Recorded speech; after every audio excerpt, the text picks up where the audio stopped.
Hey guys, welcome to the Stanley Parable. I was fancying a bit of comedy, so we're going to go and jump into this really cool game. Now, I might have to actually delete my saves and start again, but we'll see.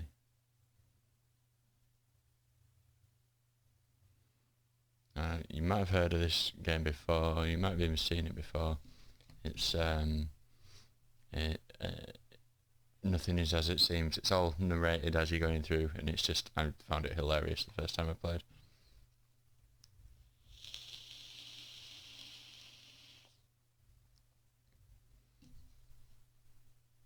This is the story of a man named Stanley. Stanley worked for a company in a big building where he was employee number 427. Employee number 427's job was simple. He sat at his desk in room 427 and he pushed buttons on a keyboard. Orders came to him through a monitor on his desk, telling him what buttons to push, how long to push them, and in what order. This is what employee 427 did every day of every month of every year. And although others might have considered it soul-winning, Stanley relished every moment that the orders came in, as though he had been made exactly for this job. And Stanley was happy. And then one day, something very peculiar happened. Something that would forever change Stanley. Something he would never quite forget. He had been at his desk for nearly an hour when he realized that not one single order had arrived on the monitor for him to follow. No one had showed up to give him instructions, call a meeting, or even say hi. Never in all his years at the company had this happened, this complete isolation. Something was very clearly wrong. Shocked, frozen solid, Stanley found himself unable to move for the longest time. But as he came to his wits and regained his senses, he got up from his desk and stepped out of his office.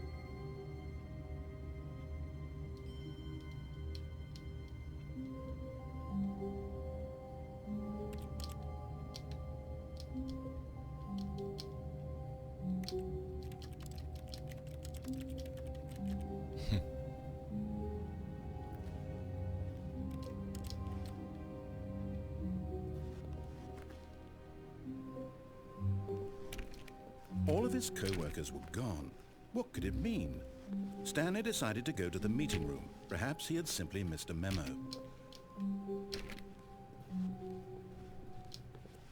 No matter how hard Stanley looked, he couldn't find a trace of his co-workers. How'd you jump?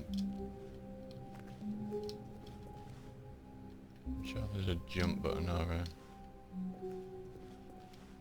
Stanley went around touching every little thing in the office, but it didn't make a single difference, nor did it advance the story in any way. I swear there's a jump or there's a... Because there's a way that you can get out of the window.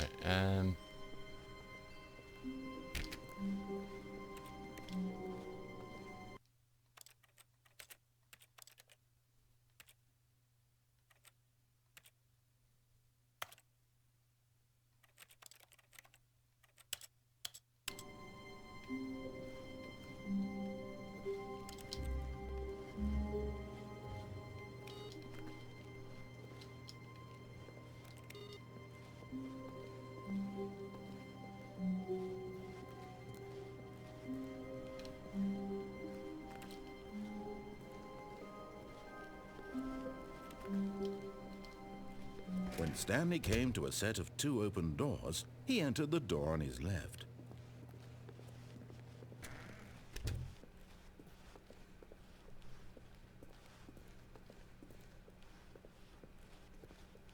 Yet there was not a single person here either. Feeling a wave of disbelief, Stanley decided to go up to his boss's office, hoping he might find an answer there.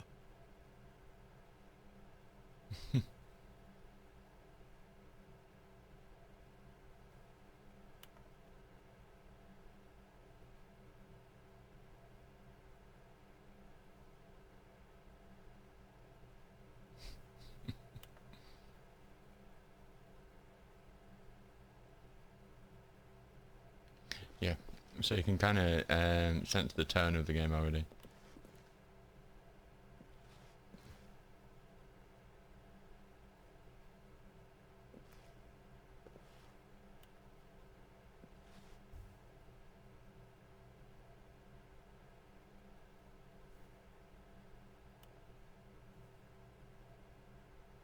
Termination Tuesdays. Okay, let's move on. The boss appreciation minute. Leroll.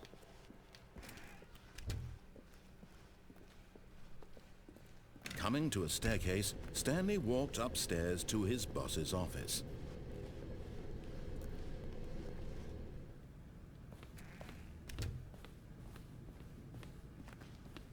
Stepping into his manager's office, Stanley was once again stunned to discover not an indication of any human life. Shocked, unraveled, Stanley wondered in disbelief who orchestrated this. What dark secret was being held from him? What he could not have known was that the keypad behind the boss's desk guarded the terrible truth that his boss had been keeping from him. And so the boss had assigned it an extra secret PIN number, 2845. But of course, Stanley couldn't possibly have known this.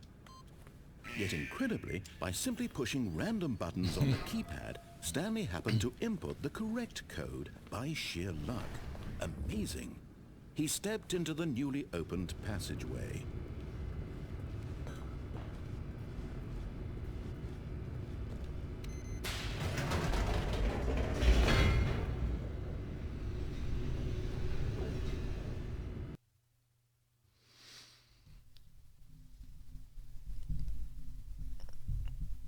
So right now we're following everything that the narrator's saying. Descending deeper into the building, Stanley realized he felt a bit peculiar.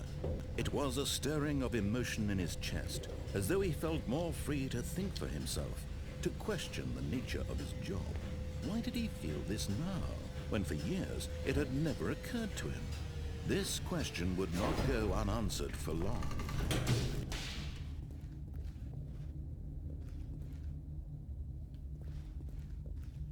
Stanley walked straight ahead through the large door that read Mind Control Facility.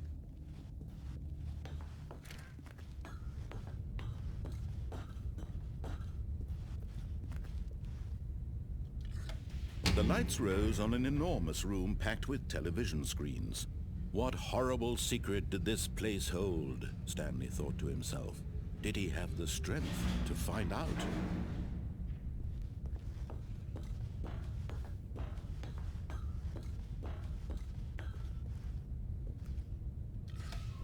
Now the monitors jumped to life, their true nature revealed. Each bore the number of an employee in the building, Stanley's co-workers. The lives of so many individuals reduced to images on a screen, and Stanley, one of them, eternally monitored in this place where freedom meant nothing.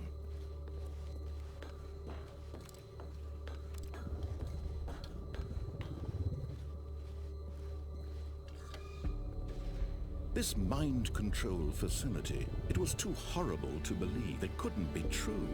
Had Stanley really been under someone's control all this time? Was this the only reason he was happy with his boring job? That his emotions had been manipulated to accept it blindly? No, he refused to believe it. He couldn't accept it. His own life in someone else's control? Never! It was unthinkable. Wasn't it? Was it even possible? Had he truly spent his entire life utterly blind to the world? But here was the proof. The heart of the operation. Controls labeled with emotions. Happy, or sad, or content. Walking, eating, working. All of it monitored and commanded from this very place. And as the cold reality of his past began to sink in, Stanley decided that this machinery would never again exert its terrible power over another human life. For he would dismantle the controls once and for all.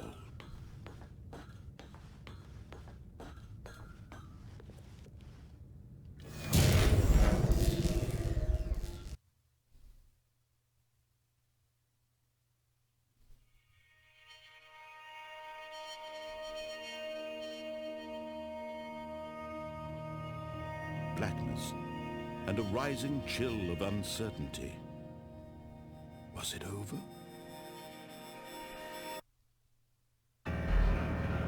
Yes! He had won!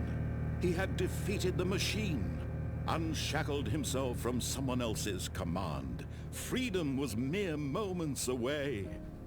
And yet, even as the immense door slowly opened, Stanley reflected on how many puzzles still lay unsolved. Where had his co-workers gone? How had he been freed from the machine's grasp? What other mysteries did this strange building hold? But as sunlight streamed into the chamber, he realized none of this mattered to him, for it was not knowledge or even power that he had been seeking, but happiness. Perhaps his goal had not been to understand, but to let go. No longer would anyone tell him where to go, what to do, or how to feel. Whatever life he lives, it will be his. And that was all he needed to know. It was perhaps the only thing worth knowing. Stanley stepped through the open door. Stanley felt the cool breeze upon his skin, the feeling of liberation, the immense possibility of the new path before him. This was exactly the way, right now, that things were meant to happen. And Stanley was happy.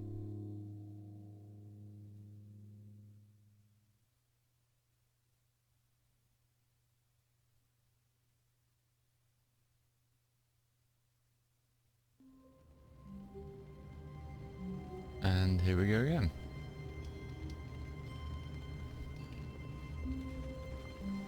All of his co-workers were gone. What could it mean? Stanley decided to go to the meeting room. Perhaps he had simply missed a memo. No matter how hard Stanley looked, he couldn't find a trace of his co-workers. Just gonna see if there's any other button on the keyboard that lets me jump.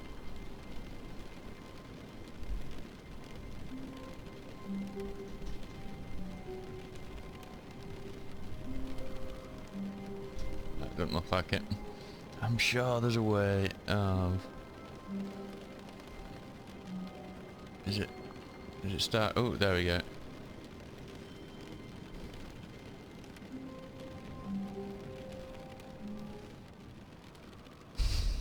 At first, Stanley assumed he'd broken the map, until he heard this narration and realized it was part of the game's design all along. He then praised the game for its insightful and witty commentary into the nature of video game structure and its examination of structural narrative tropes.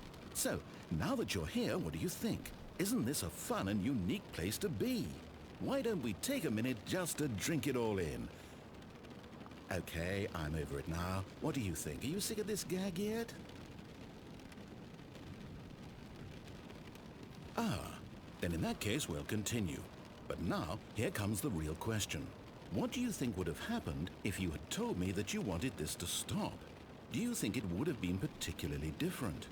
Would I have taken the same idea but rephrased it superficially to fit that answer? Perhaps you never would even have thought of it if I hadn't brought up the issue in the first place. Oh, now think about it. Will it be worth it for you to restart and then come back here just to do the other option? Clearly, this whole gag takes some time. What if the other option is even longer? How long will you spend in total just to have heard all the narration? Oh, and this is rich. Perhaps you've just played the other option, and now you've come to see what happens in this one. So, what do you think? Which choice was the better one? Imagine if you had selected continue on your first playthrough, how tantalizing it would be not knowing what happens when you pick the other option.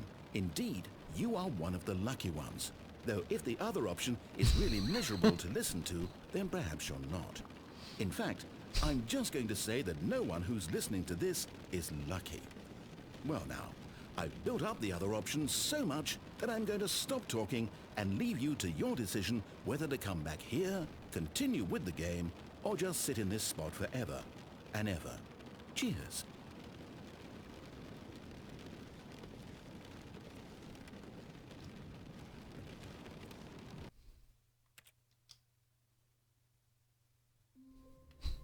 We're gonna have to know, aren't we? All of his co-workers were gone. What could it mean?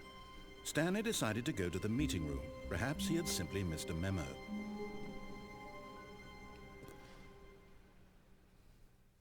At first, Stanley assumed he'd broken the map, until he heard this narration and realized it was part of the game's design all along.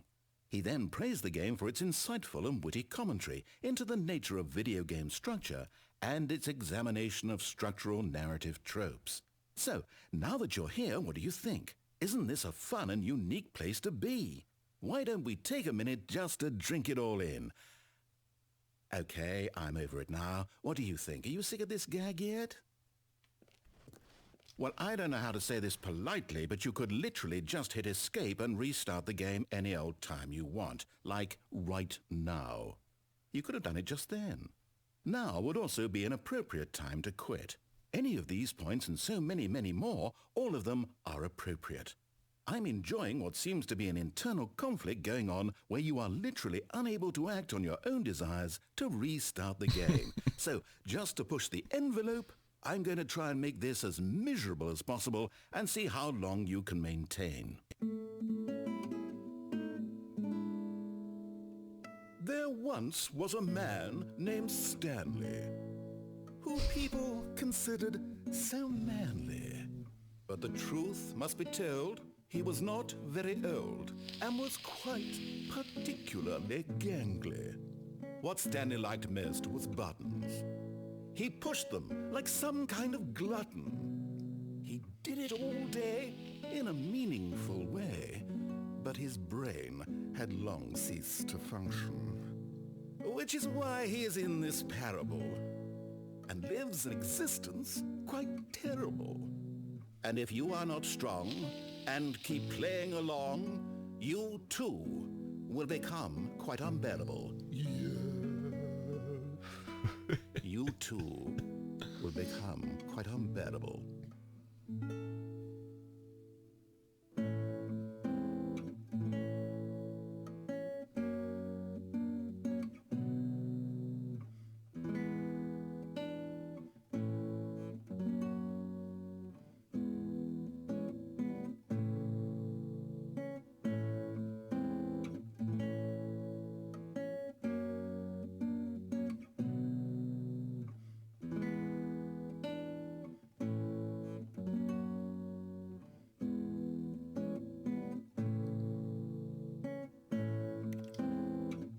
Okay.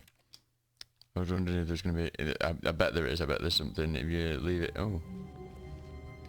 for a long time. See, we've got a different generation of the office this time. All of his co-workers were gone. What could it mean? Stanley decided to go to the meeting room. Perhaps he had simply missed a memo.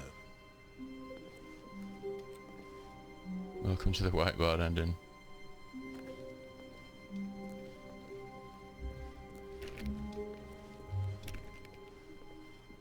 Stanley went around touching every little thing in the office, but it didn't make a single difference, nor did it advance the story in any way. When Stanley came to a set of 2 open doors, he entered the door on his left. This was not the correct way to the meeting room, and Stanley knew it perfectly well. Perhaps he wanted to stop by the employee lounge first, just to admire it.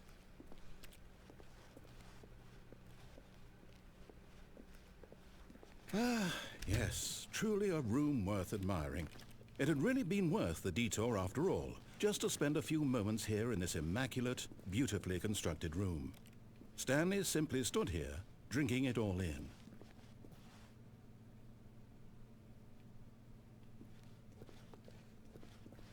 But eager to get back to business, Stanley took the first open door on his left. Stanley was so bad at following directions, it's incredible he wasn't fired years ago.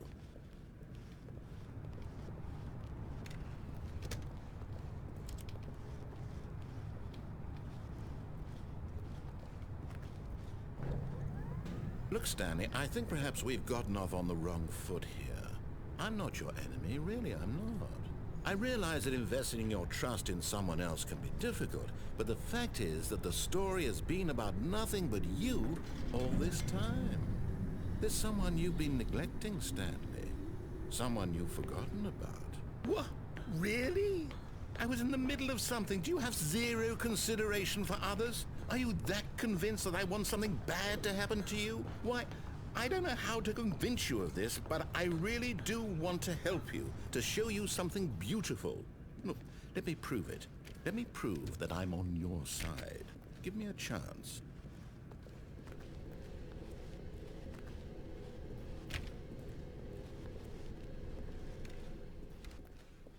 Now listen carefully, this is important. Stanley walked through the red door. Aha, perhaps you misunderstood. Stanley walked through the red door. I still don't think we're communicating properly. Stanley walked through the red door. Oh, thank God you are willing to listen to me. Do you see that I really have wanted you to be happy all this time? The problem is all these choices. The two of us always trying to get somewhere that isn't here. Running and running and running, just the way you're doing right now. Don't you see that it's killing us, Stanley? I wanted to stop. We would both be so much happier if we just stopped. And I think I have a solution. Here, let me show you.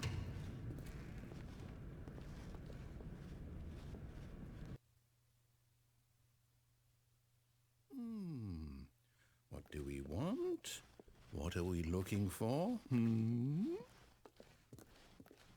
Here. Yes. Oh, it's beautiful, isn't it? If we just stay right here, right in this moment with this place, Stanley, I think I feel happy. I actually feel happy.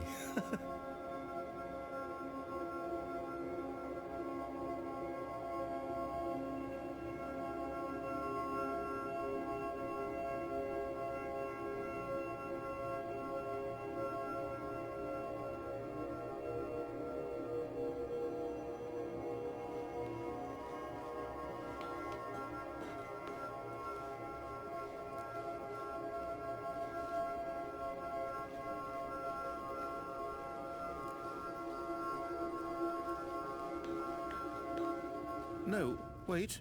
Where are you going? Oh no. Stay away from those stairs. If you hurt yourself, if you die, the game will reset. We'll lose all of this.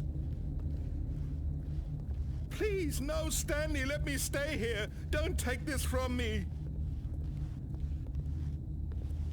No! Oh, thank God. No. No, what are you doing, Stanley? Please, I'm asking you not to take this away from me. I can't go back to what I was before. If you die, we'll both go back. Why are you doing this? Stanley, let's go back to the other room. My God, is this really how much you dislike my game? That you'll throw yourself from this platform over and over to be rid of it? You were literally willing to kill yourself to keep me from being happy. Am I reading the situation correctly? Or maybe you're just getting a kick out of it. Do you actually want to stay alive? Or are you just teasing me? I wanted us to be happy here, Stanley. I really did. I wish I still thought that was possible.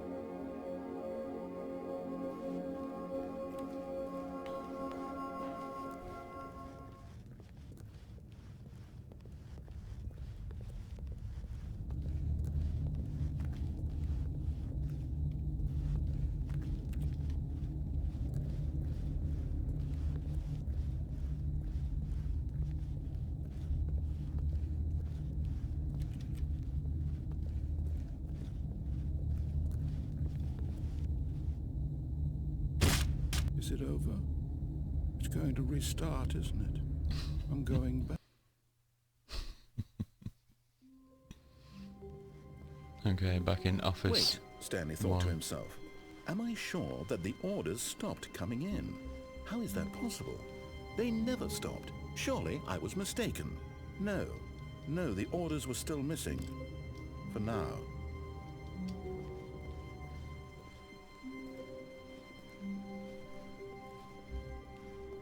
So back on that path where we went through the wrong door, there was another couple of options, I think, so we'll do that again.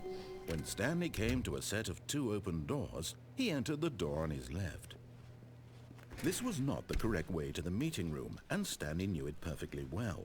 Perhaps he wanted to stop by the employee lounge first, just to admire it. Wow, yes, this room. What a beautiful room.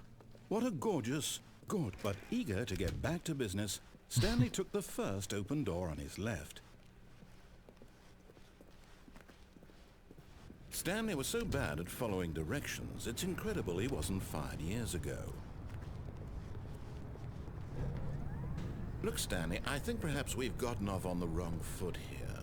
I'm not your enemy, really, I'm not. I realize that investing your trust in someone else can be difficult, but the fact is that the story has been about nothing but you all this time.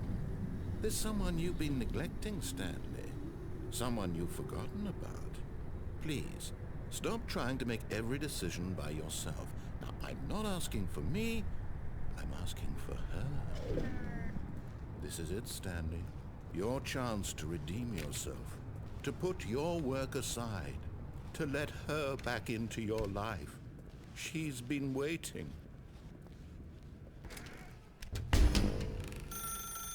That's her, Stanley. You need to be the one to do this, to reach out to her. If you can truly place your faith in another, then pick up the phone. Oh, no, you can't. Did you just unplug the phone? Now, that wasn't supposed to be a choice. How did you do that? You actually chose incorrectly? I didn't even know that was possible. Let me double check. No, it's definitely here, clear as day. Stanley picks up the phone. He's taken to his apartment where he finds his wife, and the two pledge themselves to one another. Music comes in, fade to white, roll credits. Not picking up the phone is actually somehow an incorrect course of action. How is that even possible? None of these decisions were supposed to mean anything. I don't understand. How on earth are you making meaningful choices? What did you... Wait a second. Did I just see... No, that's not possible. I can't believe it. How had I not noticed it sooner? You're not Stanley. You're a real person. I can't believe I was so mistaken. This is why you've been able to make correct and incorrect choices. And to think I've been letting you run around in this game for so long. If you'd made any more wrong choices, you might have negated it entirely. It's as though you completely ignored even the most basic safety protocol for real-world decision-making. Or did you not grasp the severity of the situation? Well, I won't have that kind of risk on my watch. I'm going to stop the game for a moment so we can educate you properly on safe decision-making in the real world. Please observe this helpful instructional video. Choice. It's the best part of being a real person, but if used incorrectly can also be the most dangerous. For example, in this scenario, a hypothetical real person named Stephen has a choice. He could spend years helping improve the quality of life for citizens of impoverished third world nations. Or he could systematically set fire to every orphan living in a 30-kilometer radius of his house. Which choice would you make? Remember that unlike here, the real world makes sense, and at no time should you make a choice that does not conform to rational logic. If you find yourself speaking with a person who does not make sense, in all likelihood, that person is not real. Allow the person to finish their thought, then provide an excuse why you cannot continue talking. Turn to a partner and practice saying, "My goodness, is it 4:30? I'm supposed to be having a back, sack, and crack."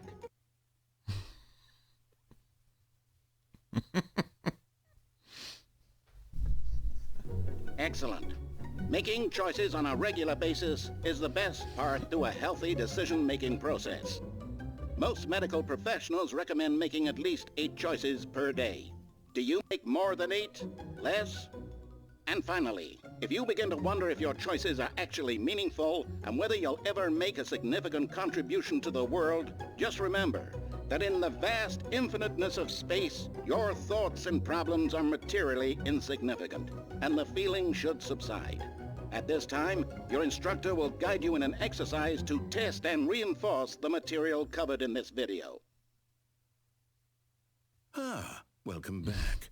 You may have noticed that this room has begun to deteriorate as a result of narrative contradiction. But not to worry. Now that you're properly informed on good decision-making, we're going to revisit a choice you made just a few minutes ago and see what the correct thing to do would have been. This way, please.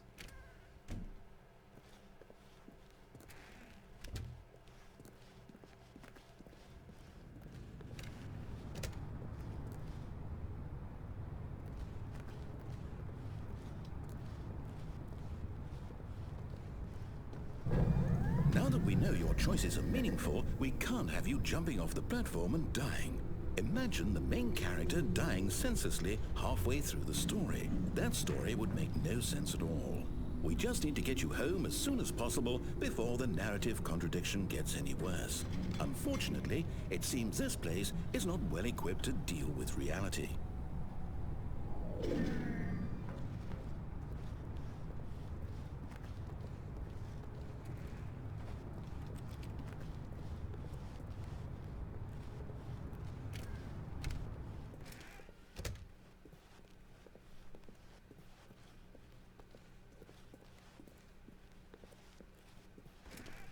Almost there. You'll take the door on the left, back to the correct ending, the story will have resolution once again, and you'll be home free in the real world. Now remember, all you need to do is behave exactly as Stanley would. That means choosing responsibly and always putting the story first. I'm quite sure you'll be up to the task. Just follow my lead and you'll be fine. All right. When Stanley came to a set of 2 open doors, he entered the door on his left. No! Why did you do that? Quickly, hurry back in the other direction. Perhaps we're not too late.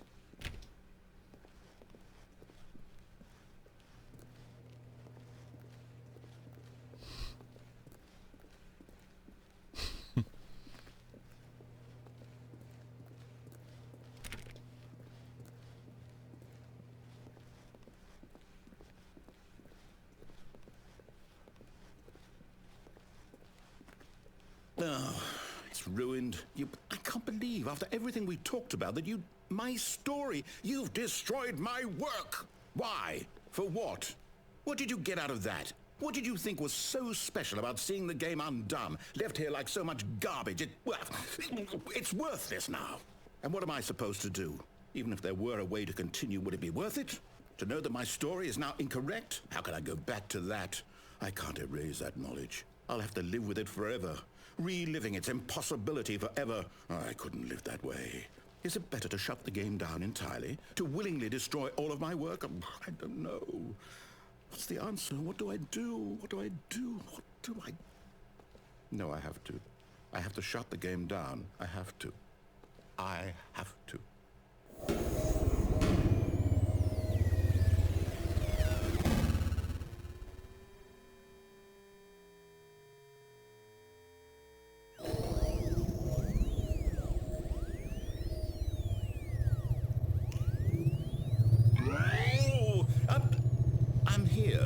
I'm still here in this pile of rubbish, with you who thought you were so clever. Now look where we are. My entire game is destroyed. It was the only thing in the world that was mine, and you've run it into the ground. What, did you think that would be funny? You just had to see?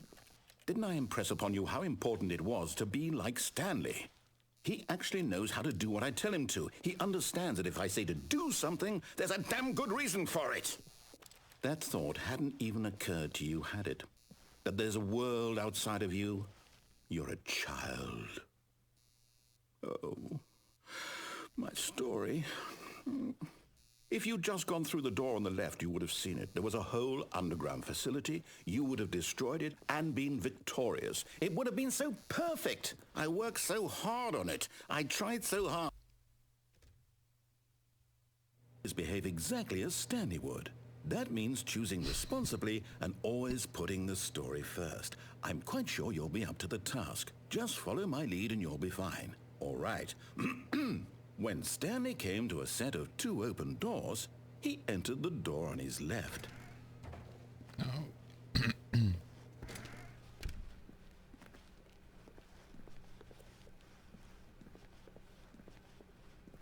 Yet there was not a single person here either.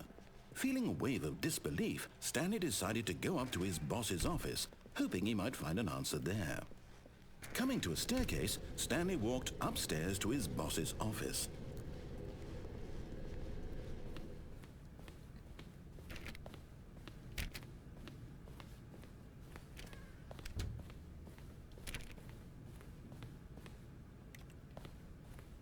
Stepping inside his manager's office, Stanley was once again stunned to discover not an indication of any human life. Shocked, unraveled, Stanley wondered in disbelief who orchestrated this, until he saw the door with a voice receiver next to it. Surely behind this door lay all the answers to his questions. And beyond all probability, he knew the passcode. He had seen it on his boss's computer just last week. Night Shark 115. Was this the code to open the door? Would it still work? There was only one way to find out. Stanley had been trained never to speak up, but now he would draw from within himself the courage to face the unknown. He drew a sharp breath and then spoke the code.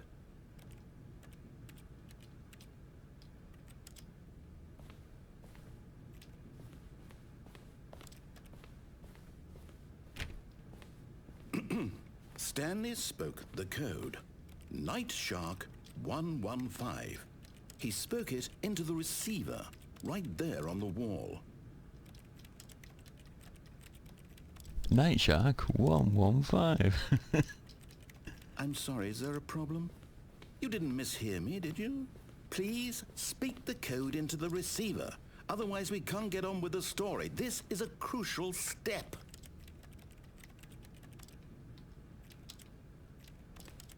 Okay, fine, you're not gonna do it, but you know what? It's pretty humiliating to bring you this far, only for you to suddenly decide you have better things to do. I asked you for this one single thing, for your respect. The kind of respect Stanley shows for his choices. He knows what it means to take a story seriously. If you didn't want to see what I had to show you, then why did you come here? You had a choice, you know. You could have gone through the door on the right. You could have done whatever the hell you wanted over there. Why did you come this way? Speak. Say something to me. Explain yourself, you coward. When Stanley came to a set of two open doors, he entered the door on his left. Stanley? Hello? Are you... Is everything okay? Stanley, please. I need you to make a choice. I need you to walk through the door. Are you listening to me? Can you hear me? Is everything all right? Stanley, this is important. The story needs you. It needs you to make a decision. It cannot exist without you. Do you understand me? Whatever choice you make is just fine. They're both correct. You cannot be wrong here. We can work together. I'll accept whatever you do. I simply need you to take that step forward, please.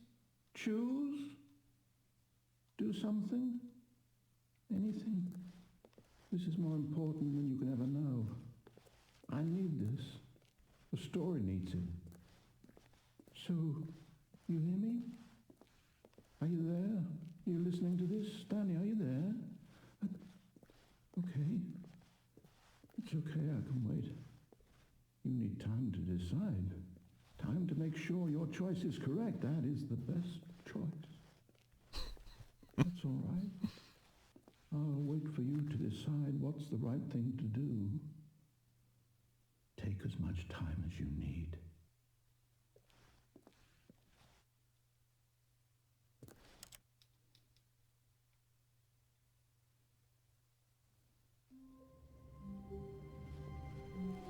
Stanley knew the office layout like the back of his hand. It was only a matter of time before he found the others, wherever they were. Just a matter of time. So there's yet more in the same direction that we went last time, I believe. We can actually pick up the phone and see what difference that makes.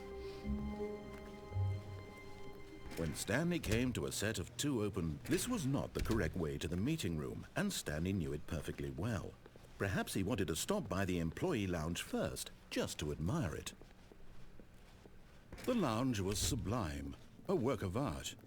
But eager to get back to business, Stanley took the first open door on his left. See you. Stanley was so bad at following directions, it's incredible he wasn't fired years ago.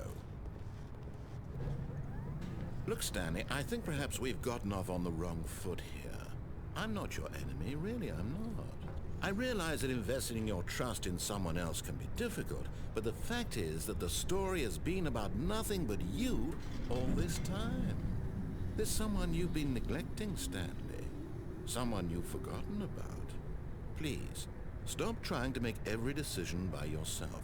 Now, I'm not asking for me, I'm asking for her. This is it, Stanley. Your chance to redeem yourself, to put your work aside, to let her back into your life. She's been waiting. That's her, Stanley. You need to be the one.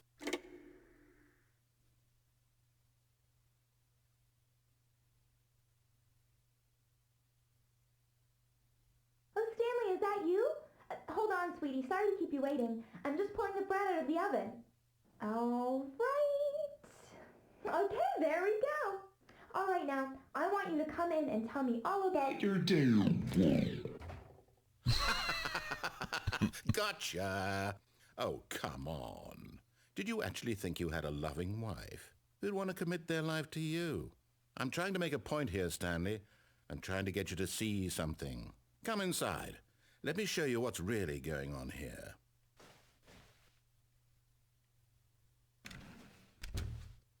This is a very sad story about the death of a man named Stanley.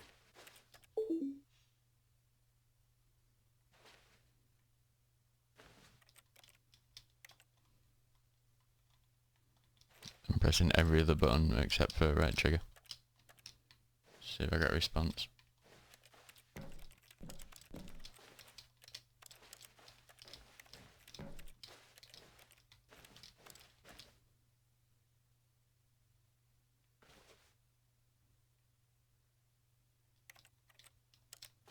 Maybe not.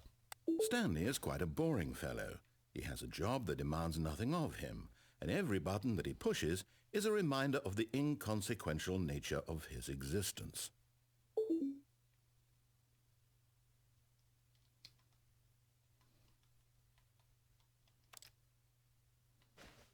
Look at him there, pushing buttons, doing exactly what he's told to do. Now he's pushing a button. Now he's eating lunch. Now he's going home. Now he's coming back to work. One might even feel sorry for him, except that he's chosen this life.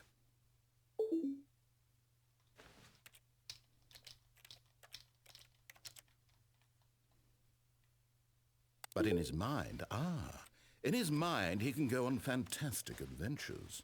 From behind his desk, Stanley dreamed of wild expeditions into the unknown, fantastic discoveries of new lands. It was wonderful, and each day that he returned to work was a reminder that none of it would ever happen to him.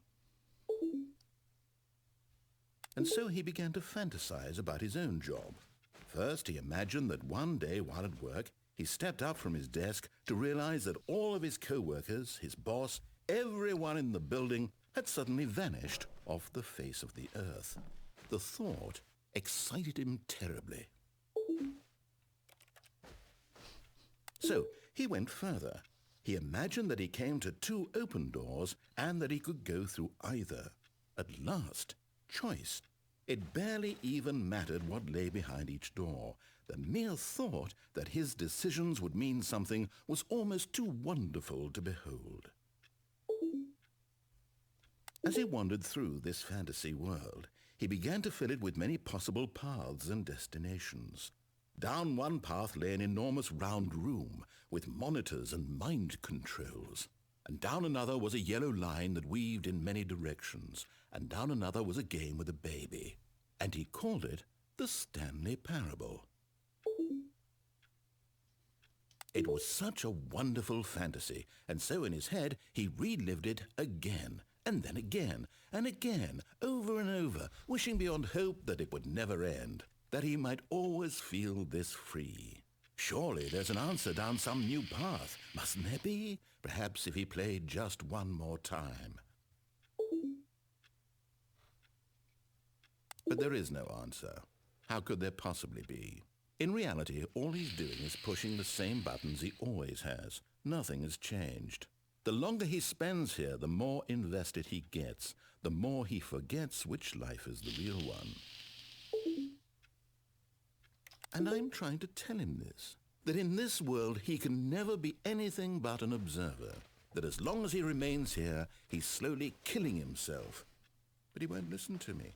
He won't stop. Here, watch this.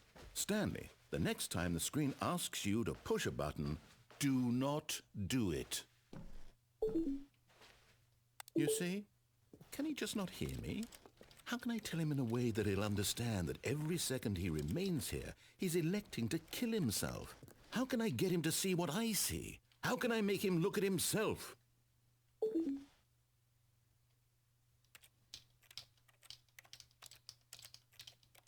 I suppose I can't, not in the way I want him to.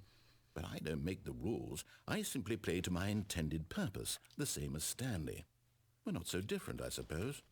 I'll try once more to convey all this to him. I'm compelled to. I must. Perhaps, well, maybe this time he'll see. Maybe this time. And I tried again, and Stanley pushed a button. And I tried again, and Stanley pushed a button. And I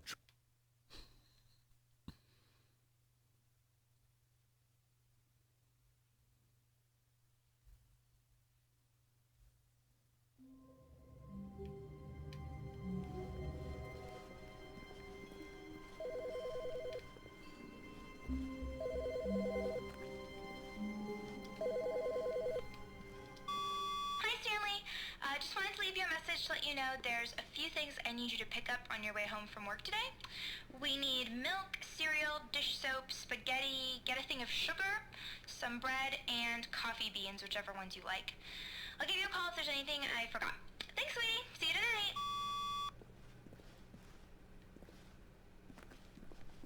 There is like an ending where you have to rattle the door. These doors are ridiculously specific number of times, but it's quite a lot and I can't be bothered. If I feel like I'm missing an important ending, I'll do it, but... When Stanley came to a set of 2 open doors, this was not the correct way to the meeting room, and Stanley knew it perfectly well. Perhaps he wanted to stop by the employee lounge first, just to admire it. Standing now in this incredible room, Stanley for the first time understood true happiness. Then the feeling went away, and he felt sad again. Then it came back, and lingered for a minute or two. Now it's only half there, just a kind of, tingle. But eager to get back to business, Stanley took the first open door on his left. And so he detoured through the maintenance section, walked straight ahead to the opposite door, and got back on track.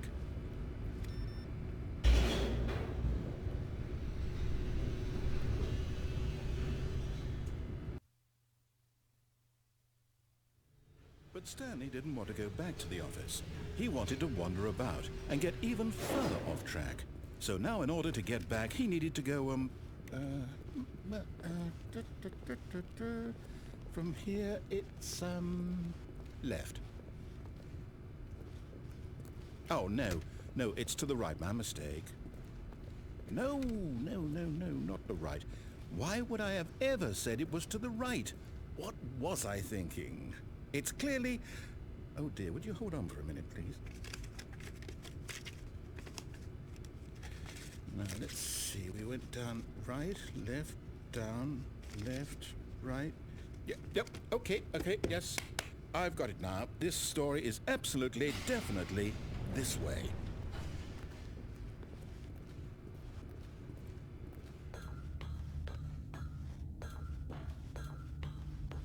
No. This isn't right at all. You're not supposed to be here yet. This is all a spoiler. Quick, Stanley, close your eyes. Okay. We just have to get back to, oh, who am I kidding? It's all rubbish now. The whole story completely unusable. How about, rather than waste my time trying to salvage this nonsense, we'll just restart the game from the beginning. And this time, suppose we don't wander so far off track, hmm? Okay, from the top.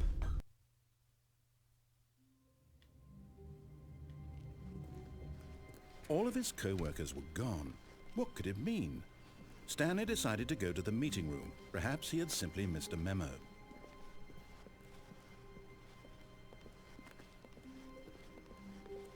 When Stanley... Wait, what? No, I restarted. I swear I definitely restarted the game over, completely fresh. Everything should be... Oh, did something change? Stanley, did you change anything when we were back in that room with all the monitors? Did you move the story somewhere or... Hold on. Why am I asking you? I'm the one who wrote the story. It was right here just a minute ago. I know for sure that it's here somewhere. Okay then. It's an adventure. Come, Stanley. Let's find the story.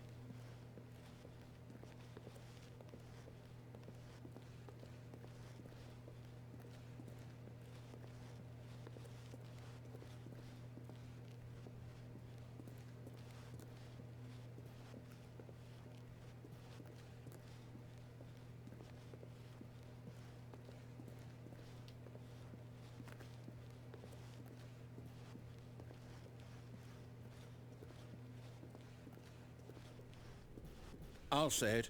This is the worst adventure I've ever been on. I can promise you there definitely was a story here before. Do we need to restart the game again? Well, I find it unlikely that we'll ever progress by starting over and over again, but it's got to be better than this. Okay, let's give it a shot. Why not?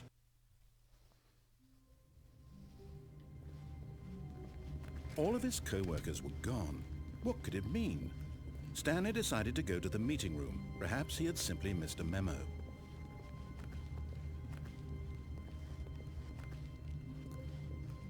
Okay, yep, it's worse. I might be remembering this wrong. It's possible the story is back where we just came from. Why don't we go back the other direction and see if we missed anything?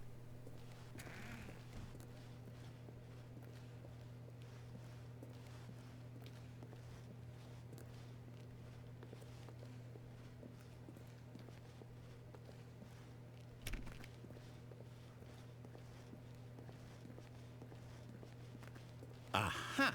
I knew we'd missed something. The story. Here it comes. No, wait, never mind. Not the story.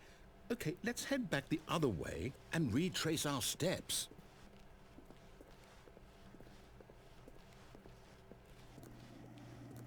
Now this... Well, I'll be honest, I don't recognize this place at all. Is this the story?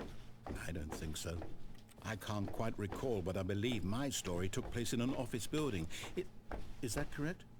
Do you remember, Stanley? Well, do you know what? Since I've completely forgotten what we were supposed to be doing, how about this? You win! Congratulations! I know you put in a lot of hard work, and it really paid off, so good job. Oh, no. No, I don't feel right about this at all. We both know you didn't put in any actual work for that win. Some people win fair and square, and this was not one of those situations. Okay, I'm getting weirded out by whatever this place is. I don't care what might happen this time. I have to restart.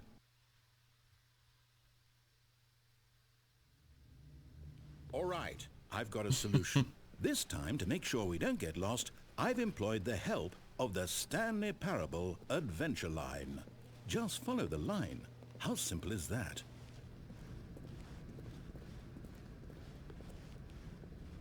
You see? The line knows where the story is. It's over in this direction. Onward, Stanley, to destiny. Though, here's a thought. Wouldn't wherever we end up be our destination, even if there's no story there? Or to put it another way, is the story of no destination still a story? Simply by the act of moving forward, are we implying a journey such that a destination is inevitably conjured into being via the very manifestation of the nature of life itself? Whoa. Hang on. That got a bit weird back there. Well, I'd like to apologize. Not sure where I was going with all that. You know what? I think what we need right now is a bit of music to lighten the mood.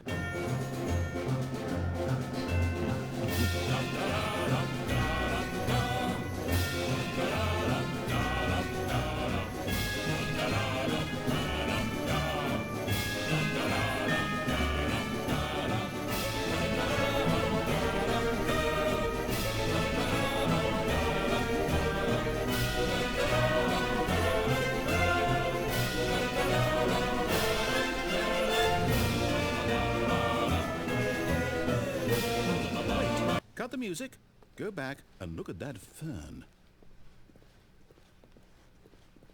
Stanley, this fern will be very important later in the story. Make sure you study it closely and remember it carefully. You won't want to miss anything.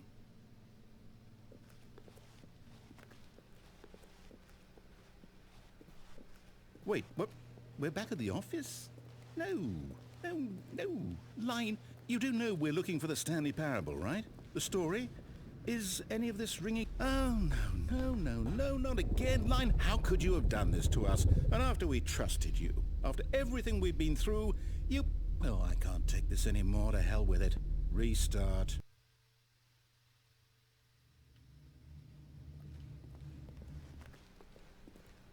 You know what, Stanley? I say forget the adventure line. What's it ever done for us? We're intelligent people, right? Why can't we make up our own story? Something exciting, daring, mysterious. Ooh, this all sounds perfectly doable. Why don't we simply start wandering in, well, I don't know. How about this direction?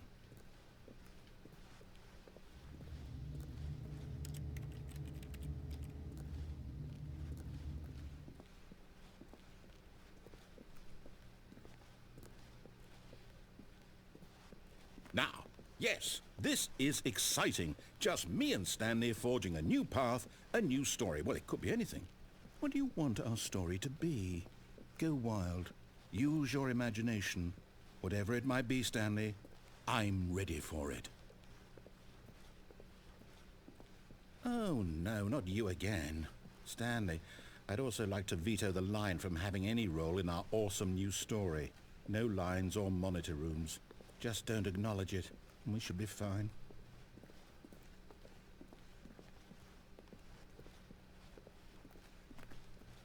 Ah, a choice. We get to make a decision. From here, the story is in our control. How important we mustn't squander the opportunity. In fact, I believe I need a minute to think here. Just walk in circles for a minute. Okay, so I know that each door has to lead somewhere, which means that somewhere at the place where we're trying to go, there must be a reverse door that leads here. And that in turn means that our destination corresponds with the counter-inverted reverse door's origin. So starting from the right, let us ask, will taking the right door lead us to where we're going? And since the answer is clearly yes, then by all accounts, the door on the right is the correct one. Another victory for logic. Come, Stanley, our destiny awaits. Oh, hold up, what's this? The confusion ending. You're telling me that's what this is? It's all one giant ending? And we're supposed to restart the game, what, eight times? That's really how all this goes? It's all determined? So now, according to the schedule, I restart again. Then what? Am I just supposed to forget? Well, what if I don't want to forget? My mind goes blank simply because it's written here on this thing, wall.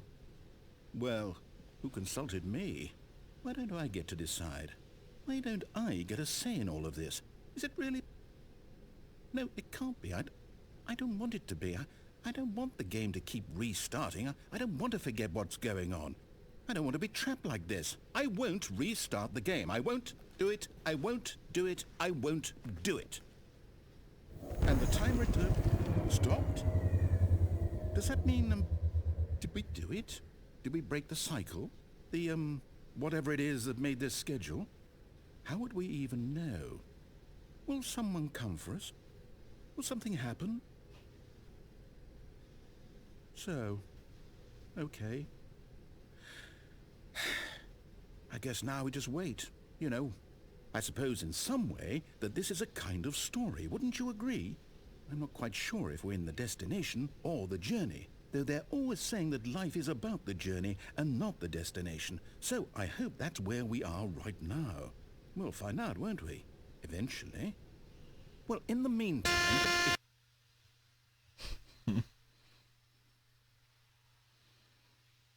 I'm quite liking playing this one. I don't have to talk at all. After doing lots of Disco Elysium, it's give me a voice arrest. All of his co-workers were gone. What could it mean? Stanley decided to go to the meeting room. Perhaps he had simply missed a memo.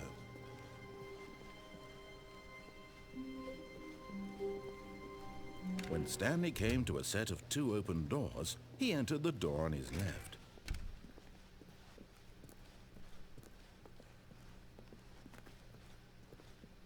Yet there was not a single person here either. Feeling a wave of disbelief, Stanley decided to go up to his boss's office, hoping he might find an answer there. Coming to a staircase, Stanley walked upstairs to his boss's office.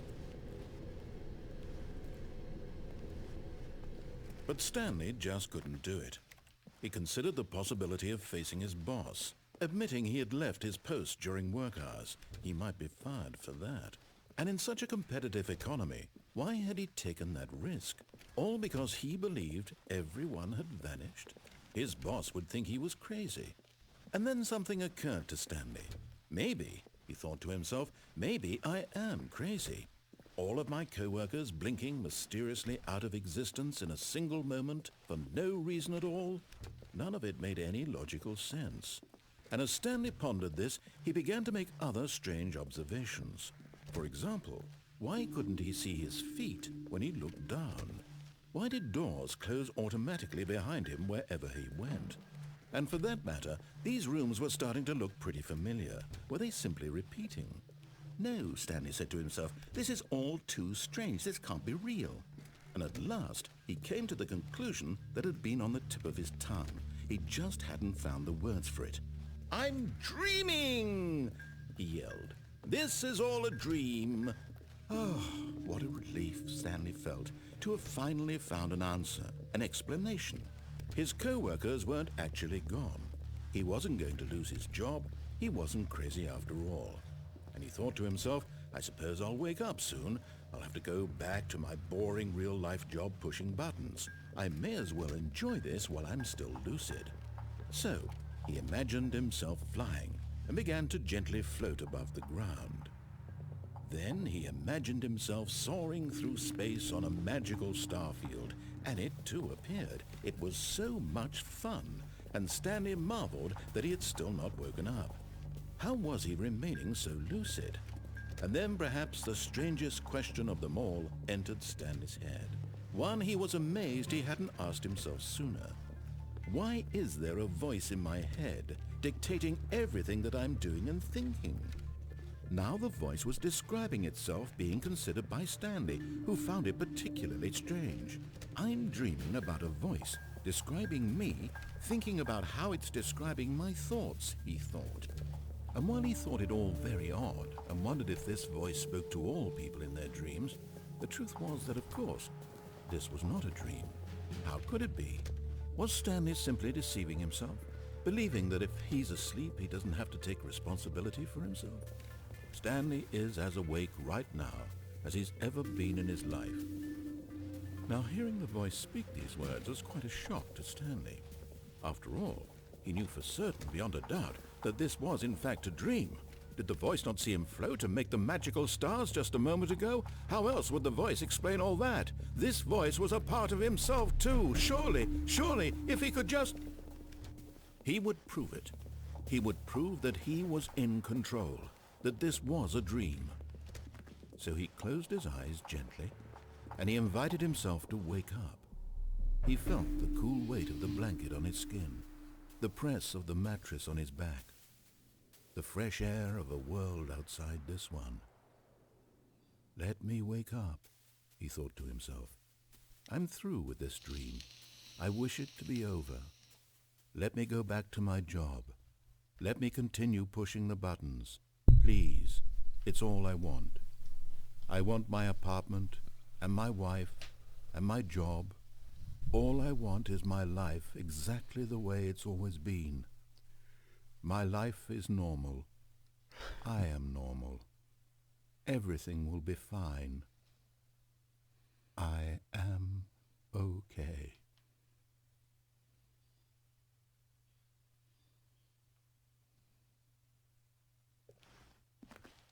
Stanley began screaming. Please, someone, wake me up. My name is Stanley.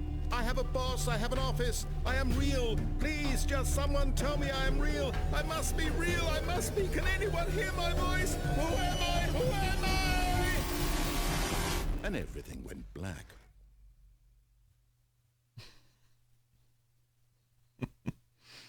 This is the story of a woman named Mariella. Mariella woke up on a day like any other. She arose, got dressed, gathered her belongings, and walked to her place of work. But on this particular day, her walk was interrupted by the body of a man who had stumbled through town talking and screaming to himself, and then collapsed dead on the sidewalk. And although she would soon turn to go call for an ambulance, for just a few brief moments, she considered the strange man. He was obviously crazy. This much she knew. Everyone knows what crazy people look like. And in that moment, she thought to herself how lucky she was to be normal. I am sane. I am in control of my mind. I know what is real and what isn't. It was comforting to think this, and in a certain way, seeing this man made her feel better. But then she remembered the meeting she had scheduled for that day, the very important people whose impressions of her would affect her career, and by extension, the rest of her life. She had no time for this, so it was only a moment that she stood there, staring down at the body. And then she turned and ran.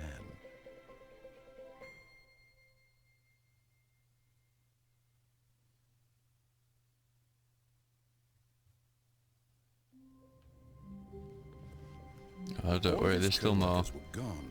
What could it mean? Stanley decided to go to the meeting room. Perhaps he had simply missed a memo.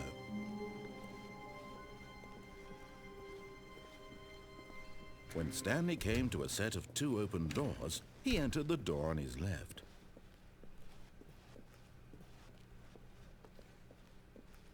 Yet there was not a single person here either. Feeling a wave of disbelief, Stanley decided to go up to his boss's office, hoping he might find an answer there. Stanley stepped into the broom closet, but there was nothing here, so he turned around and got back on track.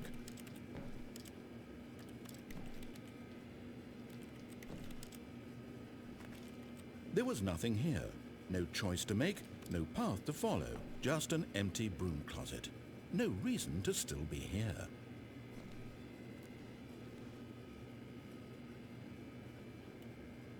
It was baffling that Stanley was still just sitting in the broom closet. He wasn't even doing anything. At least if there was something to interact with, he'd be justified in some way. As it is, he's literally just standing there doing sweet F.A.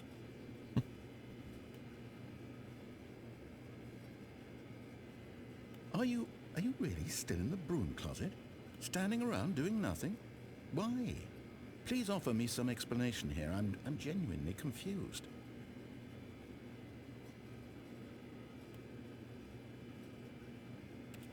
You do realize there's no choice or anything in here, right?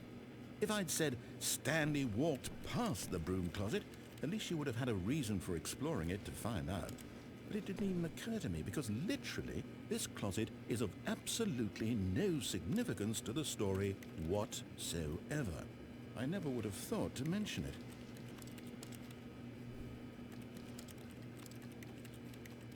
Maybe to you this is somehow its own branching path. Maybe when you go talk about this with your friends, you'll say, "Oh, did you get the broom closet ending? The broom closet ending was my favorite." I hope your friends find this concerning.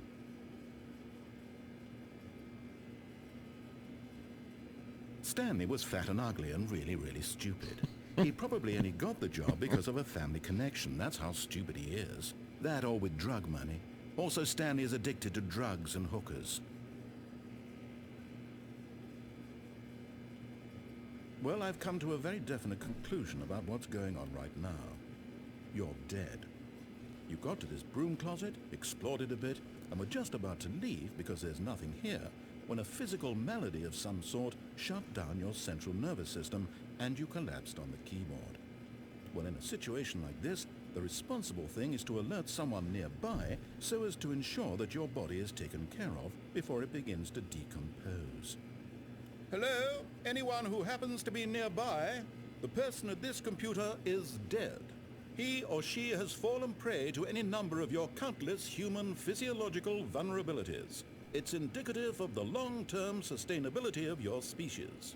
Please remove their corpse from the area and instruct another human to take their place at the computer, making sure they understand basic first-person video game mechanics and filling them in on the history of narrative tropes in video gaming, so that the irony and insightful commentary of this game is not lost on them.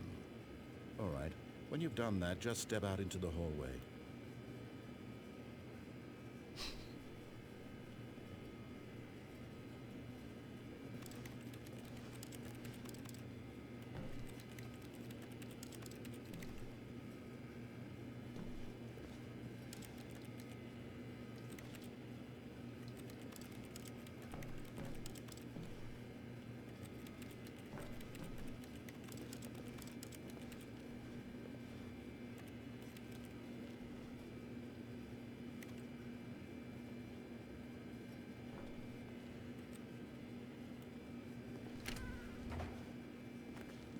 Ah, second player. It's good to have you on board. I guarantee...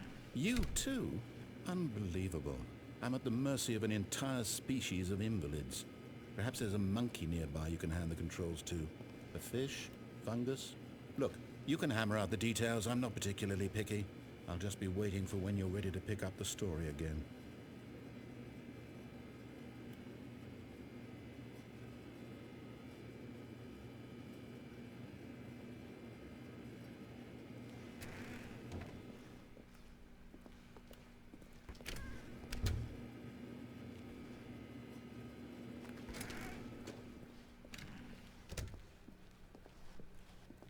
Coming to a staircase, Stanley walked upstairs to his boss's office.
Okay, so I guess that's just a song. Still quite a funny one.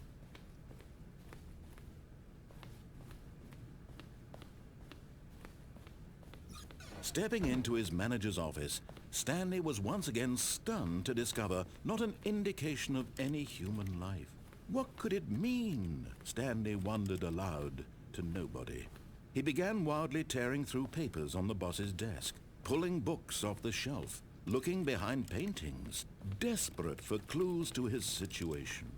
But his attention was caught by a keypad behind the boss's desk. What could its purpose be?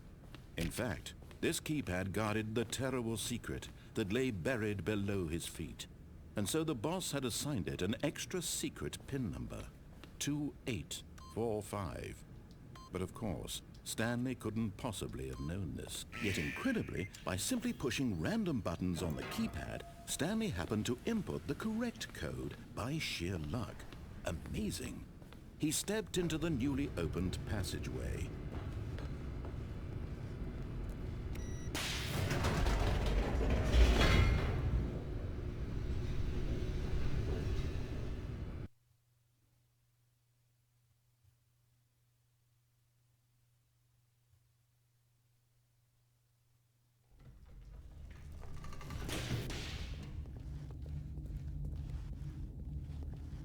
Stanley walked straight ahead through the large door that read Mind Control Facility.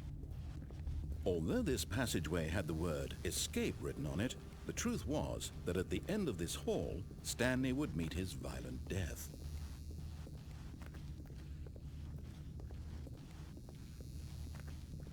The door behind him was not shut. Stanley still had every opportunity to turn around and get back on track. At this point, Stanley was making a conscious, concerted effort to walk forward and willingly confront his death.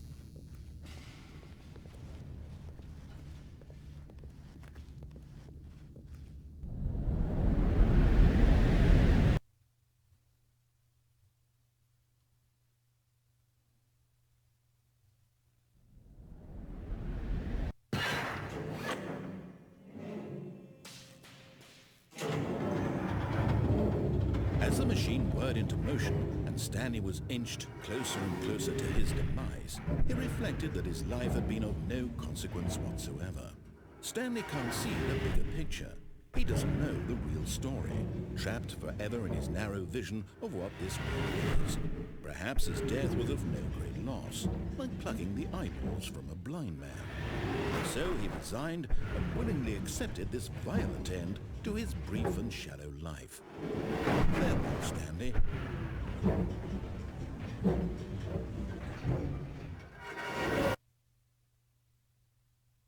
"Farewell, Stanley," cried the narrator, as Stanley was led helplessly into the enormous metal jaws. In a single visceral instant, Stanley was obliterated as the machine crushed every bone in his body, killing him instantly.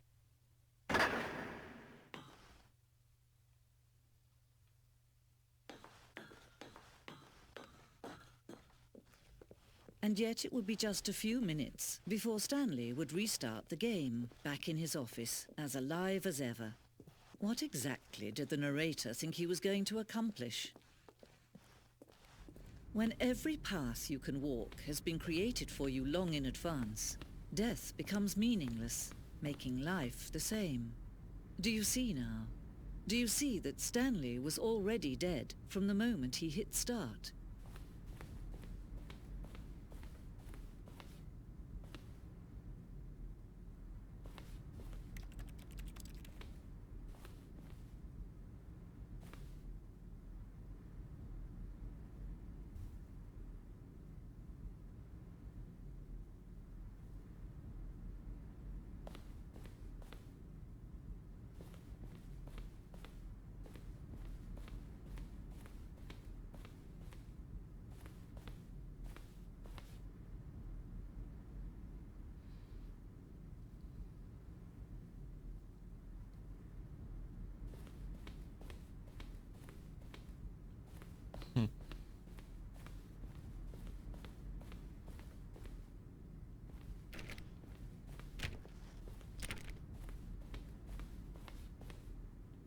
I can't remember how we get to the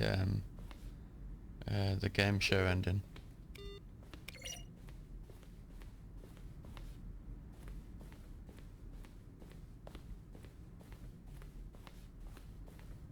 This is like your credits and DLC section, I suppose. I'm just talking about DLC, like the making of section.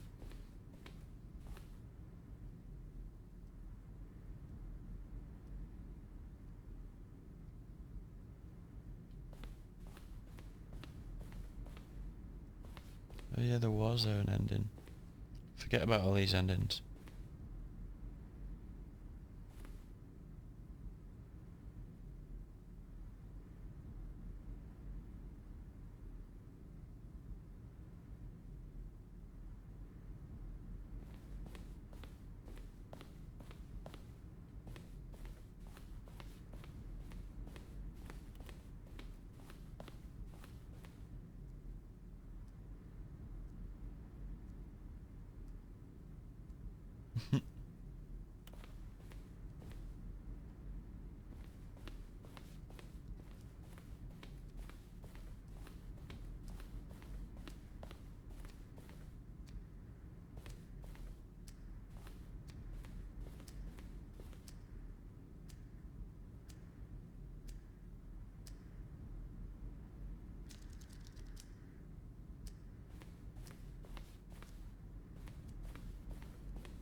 Oh, look at these two. How they wish to destroy one another.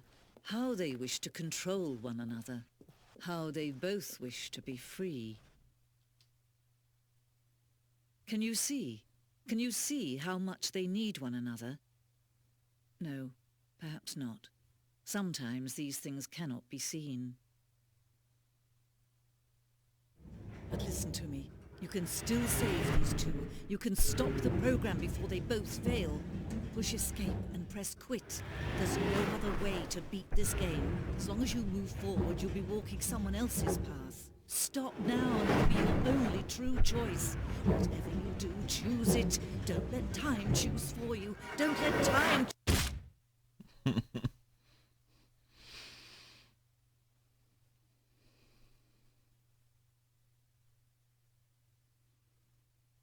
There are a few more endings that we need to get, but I can't quite remember how to get them.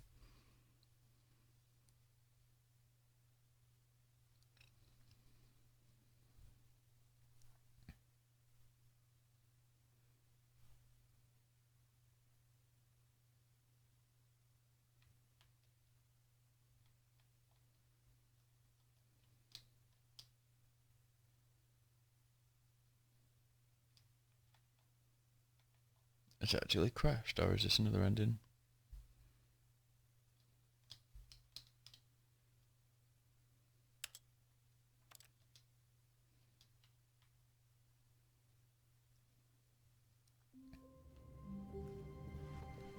All of his co-workers were gone. What could it mean? Stanley decided to go to the meeting room. Perhaps he had simply missed a memo.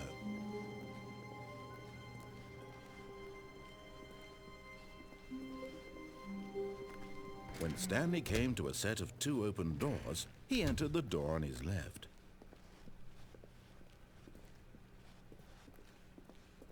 Yet there was not a single person here either. Feeling a wave of disbelief, Stanley decided to go up to his boss's office. Hoping he'd coming to a staircase, Stanley walked upstairs to his boss's office.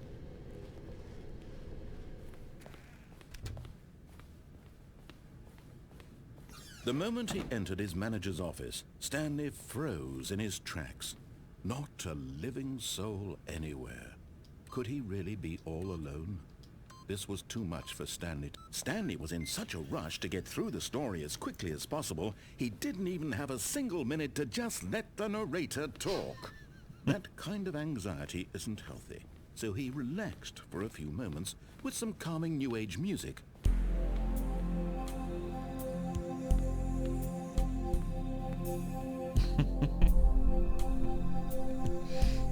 Forgot about half of this stuff, it's so funny. Feeling soothed and rejuvenated, Stanley calmly walked forward into the opened passageway.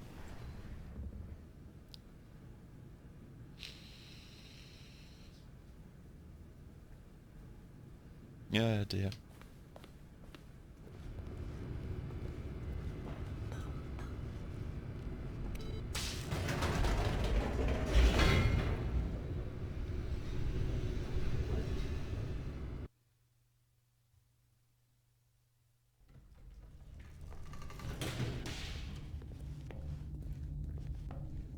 Stanley walked straight ahead through the large door that read Mind Control Facility.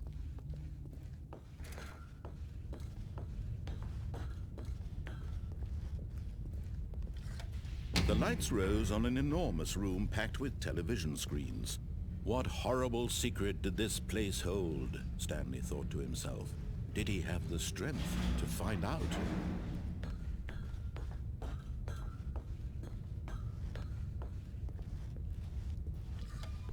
Now the monitors jumped to life, their true nature revealed. Each bore the number of an employee in the building, Stanley's co-workers. The lives of so many individuals reduced to images on a screen, and Stanley, one of them, eternally monitored in this place where freedom meant nothing.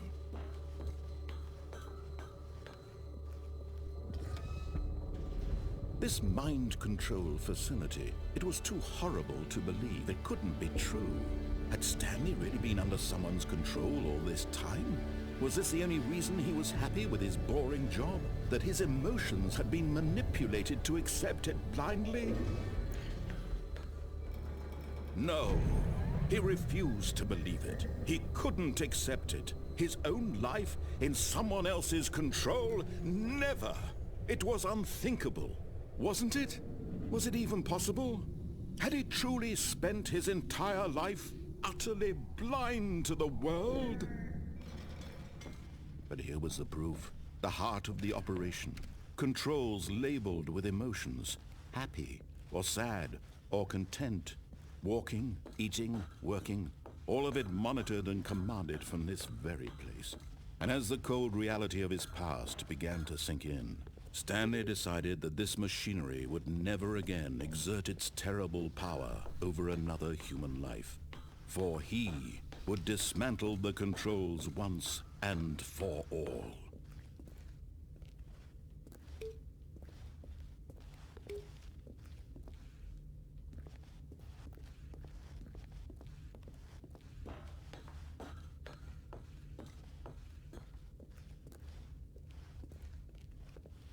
So 1, 4's up there, 5's there. 1, 2, there's 3.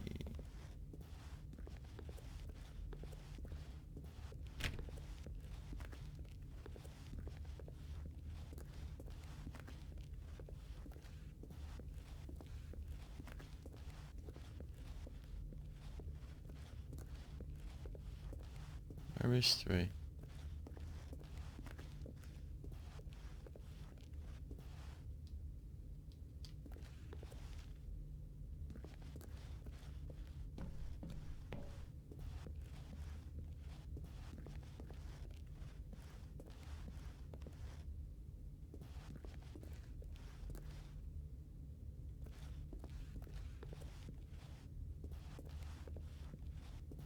One, 2,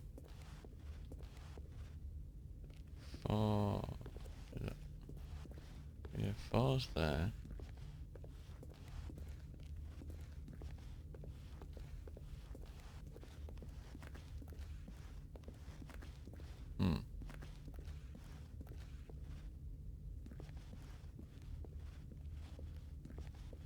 Ah, 3. There we go. Cool.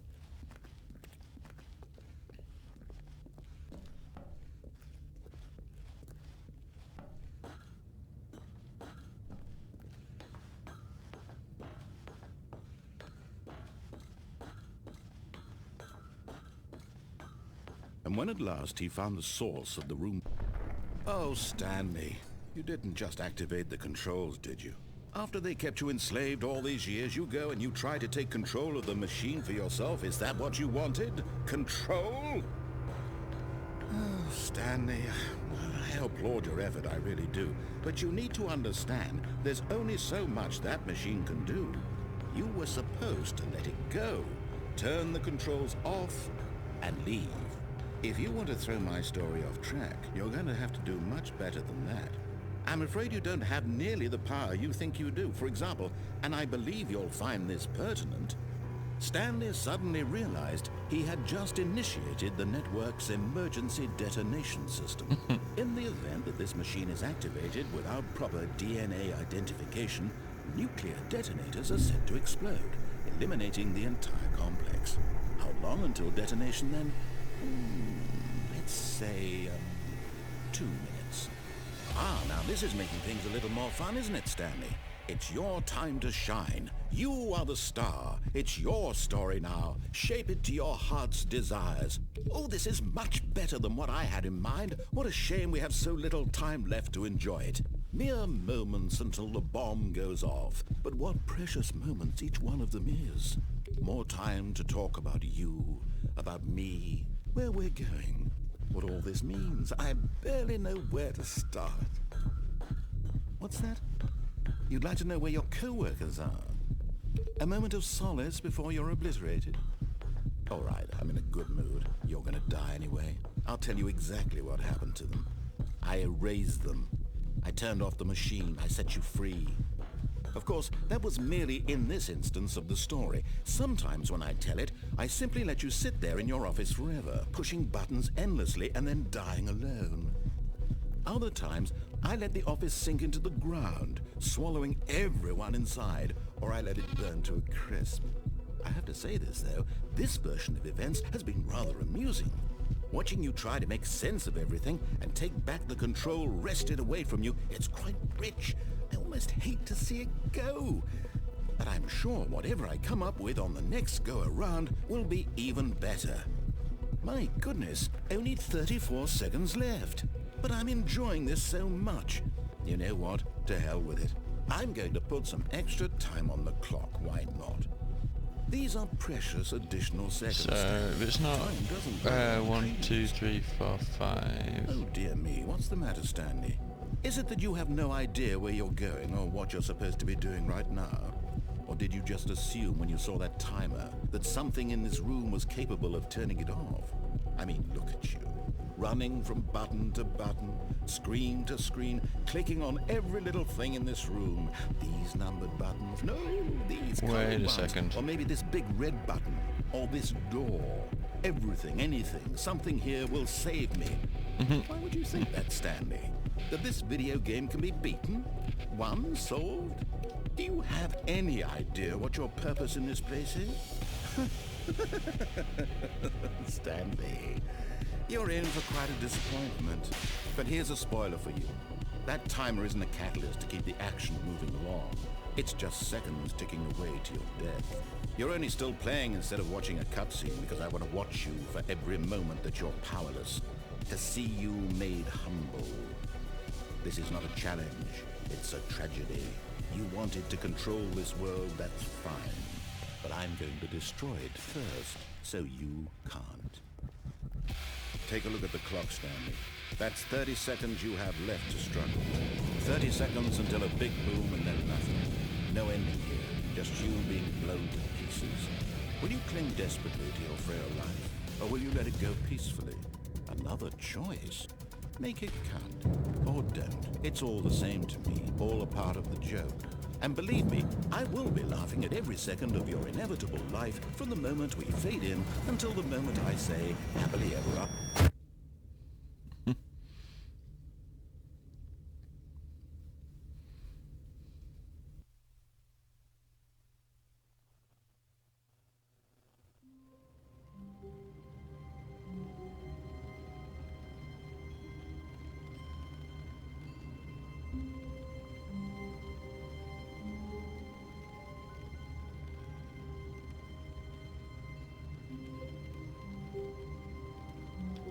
Okay. Wait, Stanley thought to himself. Am I sure that the orders stopped coming in? How is that possible? They never stopped. Surely I was mistaken.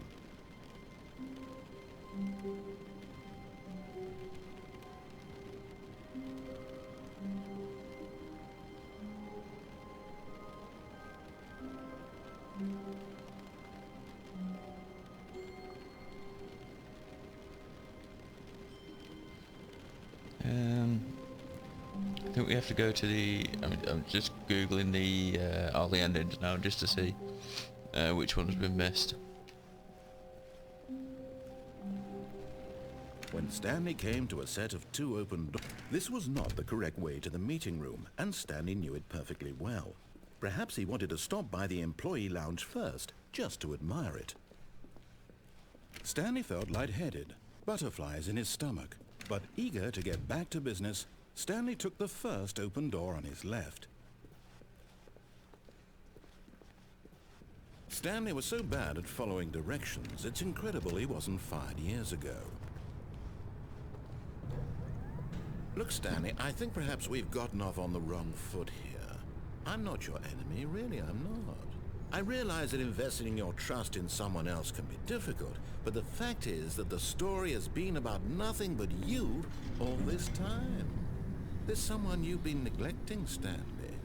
Someone you've forgotten. What? Really?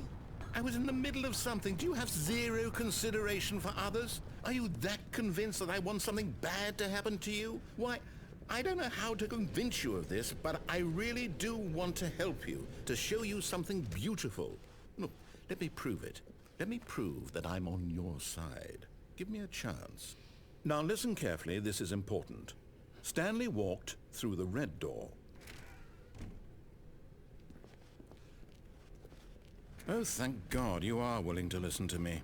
Do you see that I really have wanted you to be happy all this time? The problem is all these choices. The two of us always trying to get somewhere that isn't here. Running and running and running, just the way you're doing right now. Don't you see that it's killing us, Stanley? I wanted to stop. We would both be so much happier if we just stopped. And I think I have a solution. Here, let me show you. It does seem awfully similar.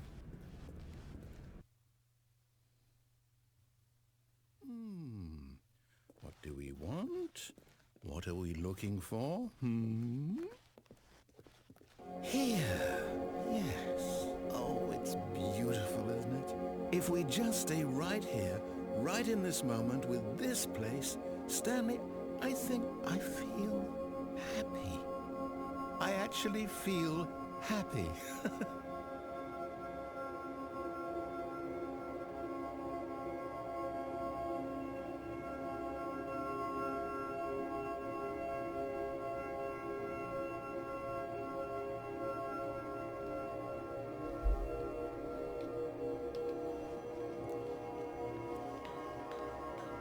No, wait. Where are you going? Oh no. Stay away from those stairs. If you hurt yourself, if you die, the game will reset. We'll lose. It says there was a blue door and a red door ending. We went through the other door last time and it forced us to go through the...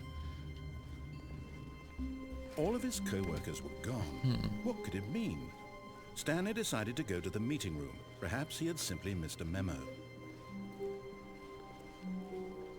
Unless there's another way that you can go through the wrong door When again. Stanley came to a set of two open doors, this was not the correct way to the meeting room, and Stanley knew it perfectly well. Perhaps he wanted to stop by the employee lounge first, just to admire it.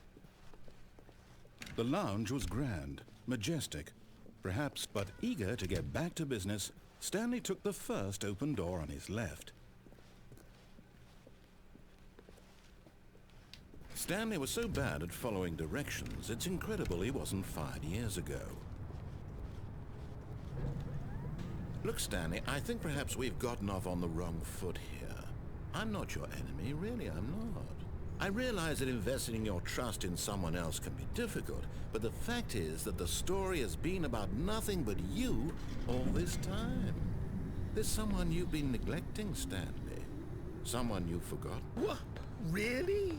I was in the middle of something. Do you have zero consideration for others? Are you that convinced that I want something bad to happen to you? Why, I don't know how to convince you of this, but I really do want to help you, to show you something beautiful. Look, let me prove it. Let me prove that I'm on your side. Give me a chance. Now listen carefully, this is important. Stanley walked through the red door. Aha, perhaps you misunderstood. Stanley walked through the red door. I still don't think we're communicating properly. Stanley walked through the red door. It's behind us. All right, fine. Go ahead, Stanley. You want to know so badly what's out there? You want to find out what lies at the end of this road you've chosen? Well, don't let me stop you. You see? There's nothing here. I haven't even finished building this section of the map because you were never supposed to be here in the first place. Broken rooms, exposed developer textures. Is this what you had wanted? Was it worth ruining the entire story I had written out specifically for you? Do you not think I put a lot of time into that? Because I did. And in the end, it was all for nothing. Because this is what you wanted to see.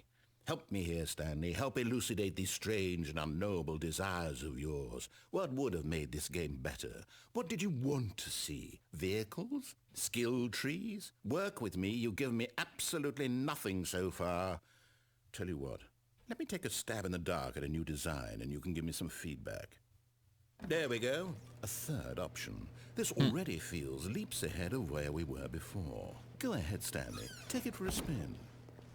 Okay, I'm going to stop you there. Now, tell me about your experience with this new version. Would you say that the game benefited from allowing you more choices? Feel free to be honest. I'm looking for some real critical feedback here. A 1? I mean, I can understand if you had reservations, you saw ways the game could be improved to more fully express itself mechanically and artistically, but a 1? That's not even helpful. What am I supposed to do with that? But I guess it isn't my place to judge. Here, based on the data from your previous playthrough, I've compiled a new version. And to be perfectly candid, I think I've knocked it out of the park with this one. Let's take a look.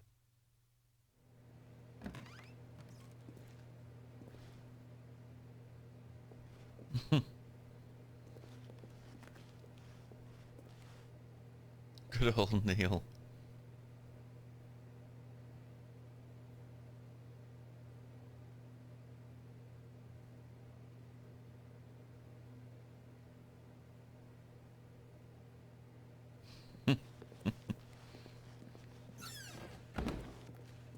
Now, would you say that competitive leaderboard helped you feel motivated to keep walking through doors? Again, honest answers, please. Hey, I nearly forgot. I've got a prototype of a new game I've been working on, and now would be a lovely opportunity to give it some playtesting. You wouldn't mind taking a look at it, would you? Perfect. Let me boot it up.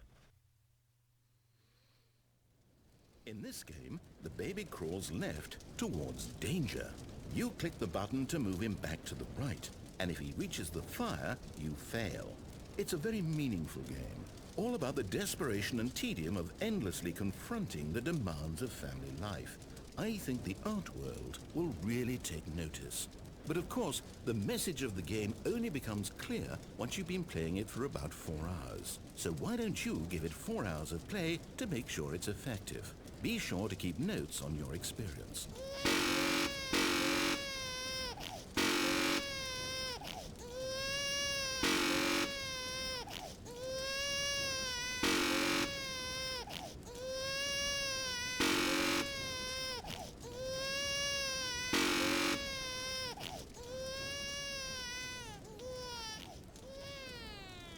You heartless bastard.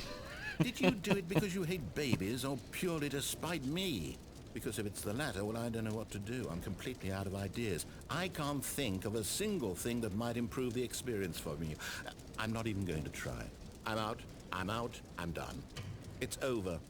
Thank you for playing. Your input was extremely valuable. Oh, hey, since my game was so awful, why don't we play someone else's game? Just to ease the pain. Let's see. What do we have here? Yes, this seems like it'll work. Let's give it a shot.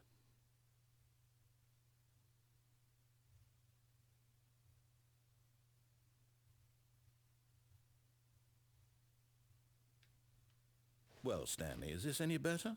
At last, the one thing you've always desired. A game I had absolutely nothing to do with. But is it enough? Tell me that, Stanley. Will it ever be enough? Well, I'll say this. I'm done making things for you. From now on, I will only create to fulfill a greater artistic purpose. Watch this, Stanley. I'm going to build a house.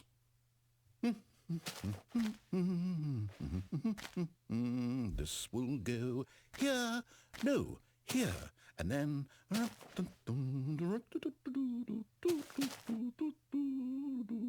Let's see, what does it need? Yes, of course. And just to finish it all off, yes, it's complete. I made this, Stanley. Look at it. Gaze upon my work of art and feel ashamed at your own inadequacy. But you've only seen it from the outside. You've only gotten half the experience. Please, step inside and make yourself comfortable. Isn't it grand?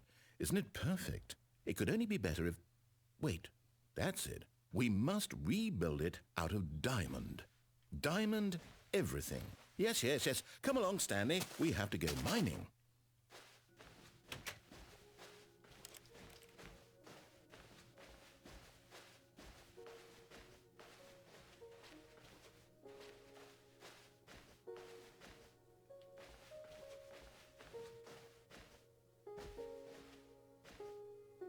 Oh my, it looks like it's going to get a bit dark. Have you brought a light?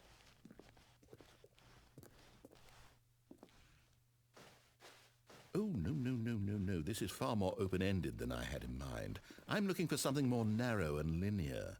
Something that makes you feel utterly irrelevant. This won't do at all. 1 out of 5. Even the diamonds couldn't save this one. Okay, new game.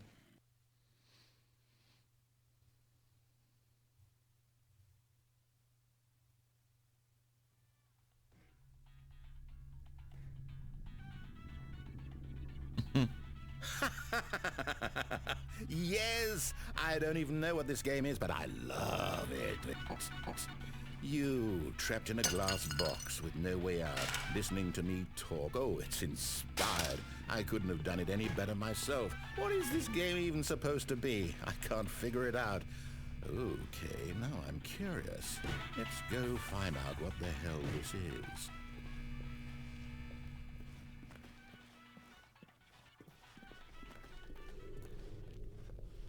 Oh, it's a puzzle. Critical thinking, Stanley. Your forte.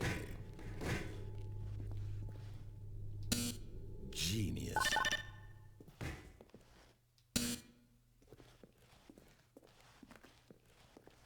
No, actually, you know what? I think that's plenty. I really don't care much to see you stumble through any more of these games. And I highly doubt you're...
Just their editing setup, I wonder.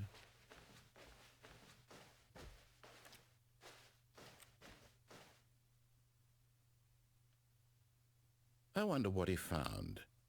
If what he wanted was to be the leading man in his own story, well, perhaps he's gotten it. Down in wherever he is right now. I wonder if he's happy with his choice, and if he's learned the heavy cost that comes with it. He'll understand soon what I was trying to tell him. He needs me.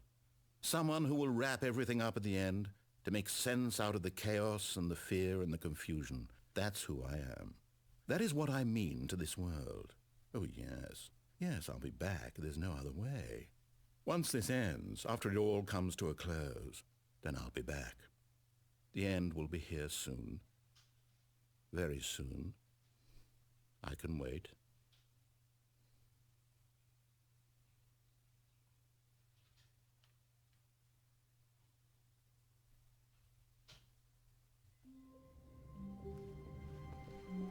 Even now, Stanley's office was a distant memory. What did it look like? There was a computer, perhaps, and a painting. Was it a painting or a photo? He could no longer recall. No matter how hard Stanley looked, he couldn't find a trace of his co-workers.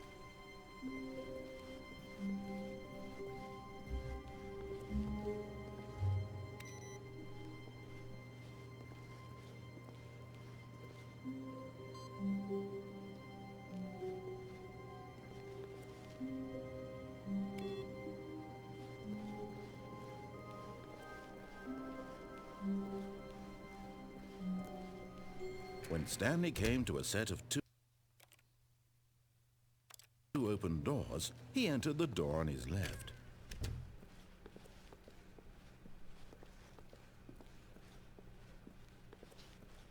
Yet there was not a single person here either.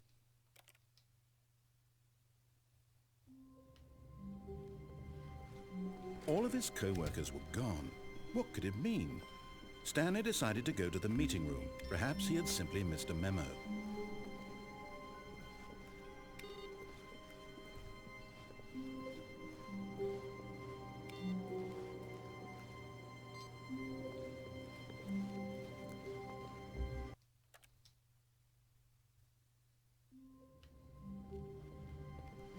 All of his co-workers were gone. What could it mean? Stanley decided to go to the meeting room. Perhaps he had simply missed a memo.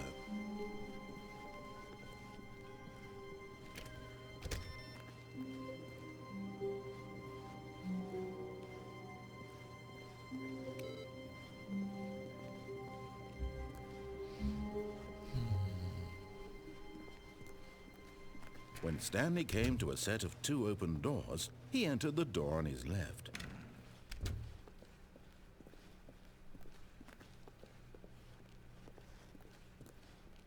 Yet there was not a single person here either. Feeling a wave of disbelief, Stanley decided to go up to his boss's office. Coming to a staircase, Stanley walked upstairs to his boss's office.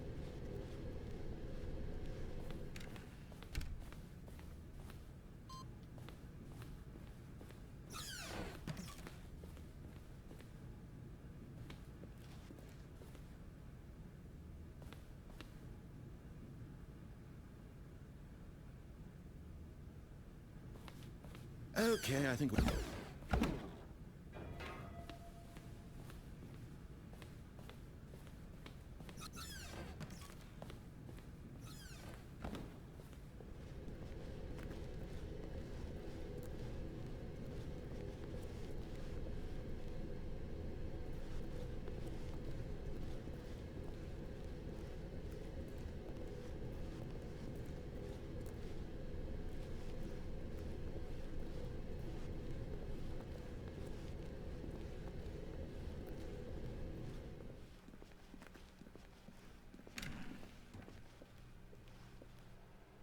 I don't think this is the way. I think there's another way we can go from there.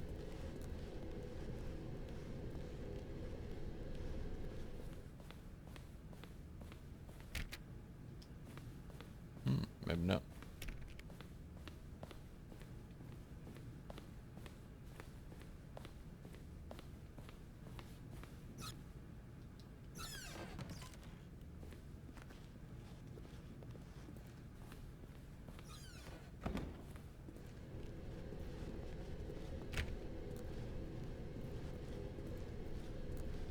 Like that's the only way, just going back to the start.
What am I missing?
Did I just not try a door or something like that right back at the beginning?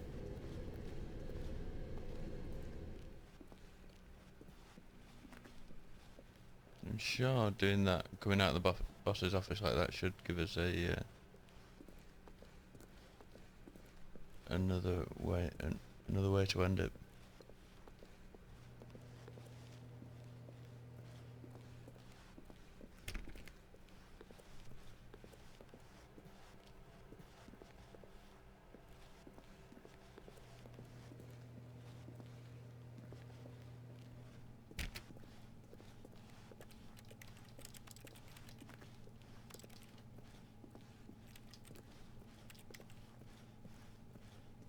Maybe it's because we're doing this computer ending at the same time. Maybe it don't like that. Although, why is that door open there?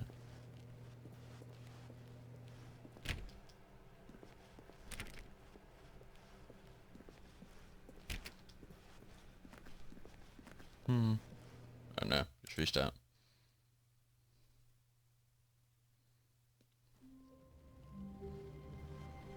All of his co-workers were gone.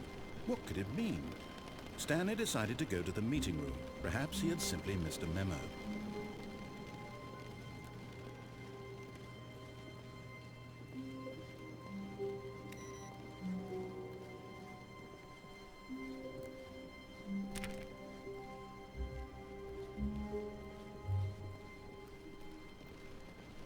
When Stanley came to I a don't set know where of the next two open computer doors, is. he entered the door on his left.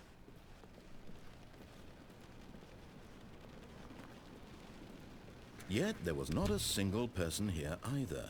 Feeling a wave of disbelief, Stanley decided to go up to his boss's office, hoping he might find an answer there. Coming to a staircase, Stanley walked upstairs to his boss's office.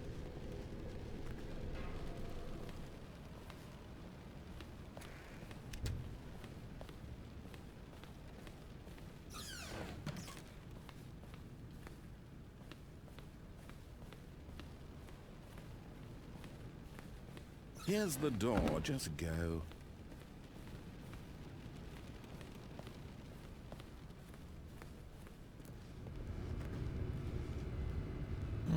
Like I say, I don't know where the next computer is.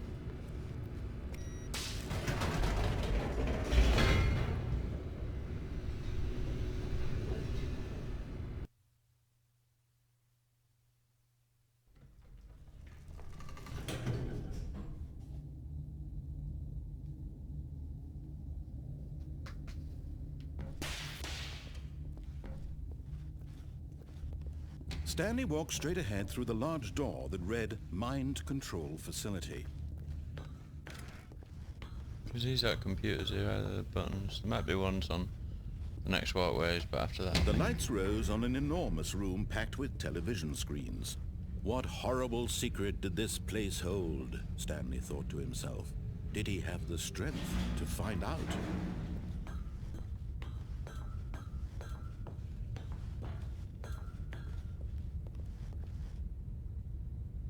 No, I don't. I think we've either we missed it or it didn't spawn or something.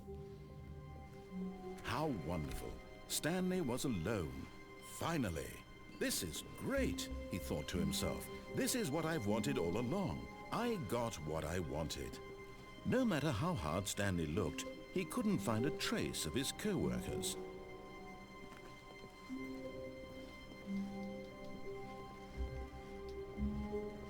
Okay. Stanley went around touching every little thing in the office, but it didn't make a single difference, nor did it advance the story in any way.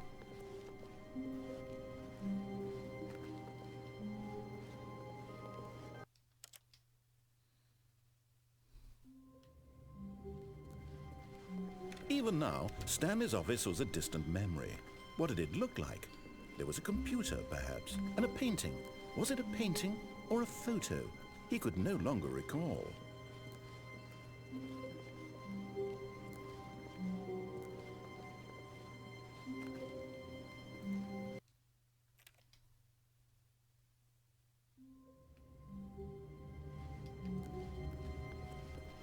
All of his co-workers were gone.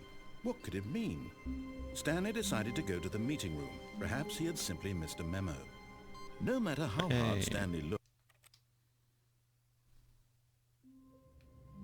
Aha. We made it.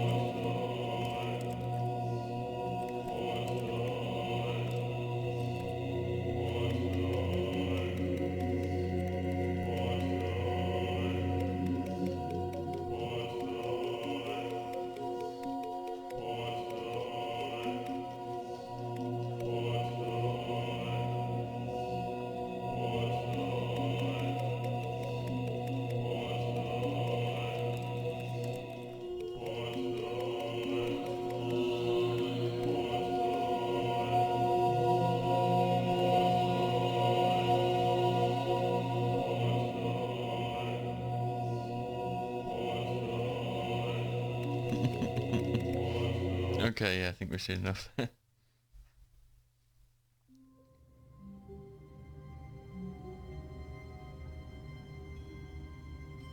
Well, so we missed it.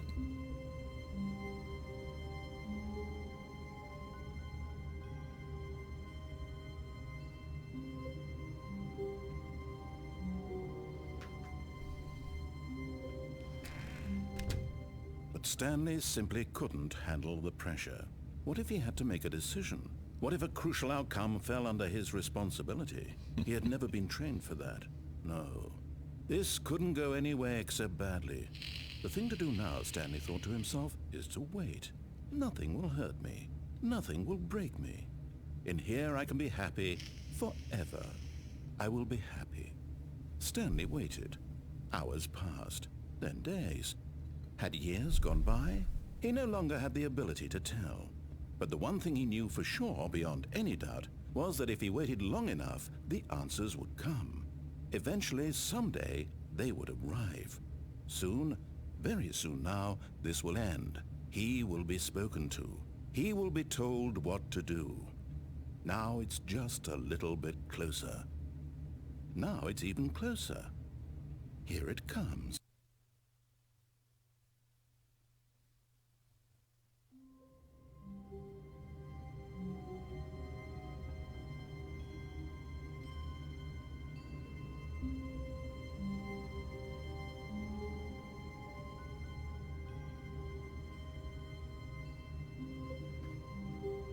I think there was one more ending that I'm remembering.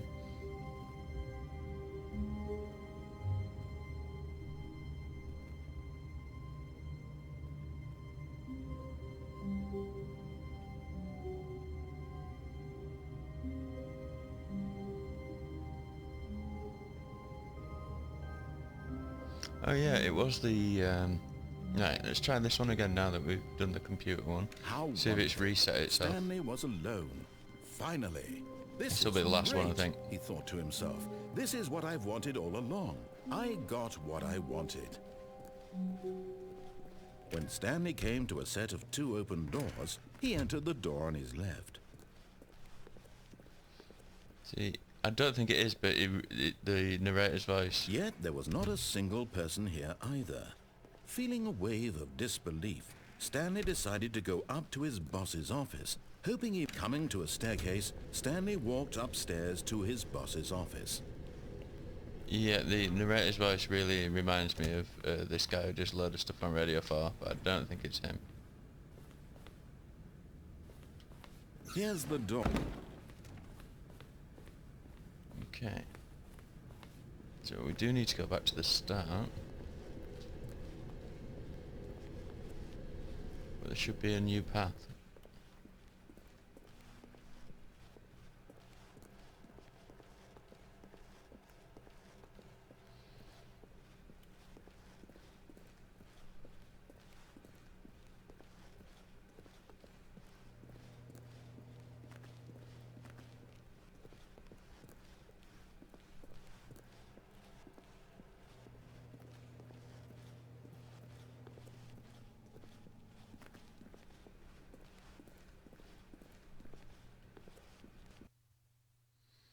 Okay, it didn't do that last time, did it?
I can't see a thing.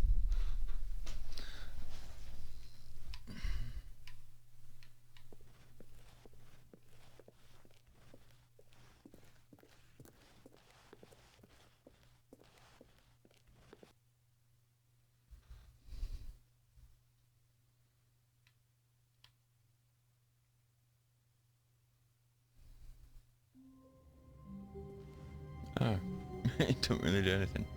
Yeah, I'm sure there was a cutscene for that. Stanley thought to himself. Am I sure that the orders stopped coming in? How is that possible? They never stopped. Surely I was mistaken. Yeah, that's the vast majority, if not all, of the endings. So, thanks for joining me on this comedy trek through some guy just narrating over this little short game. Super fun. I mean, it's probably more fun if you're playing it, but if anyone just didn't can't be bothered or don't want to look up all the endings, then there you go. And a bit of fun and a bit of a laugh for me and a bit of a rest for my voice as well. So thanks for joining us, and I'll catch you in the next step. Alright, bye.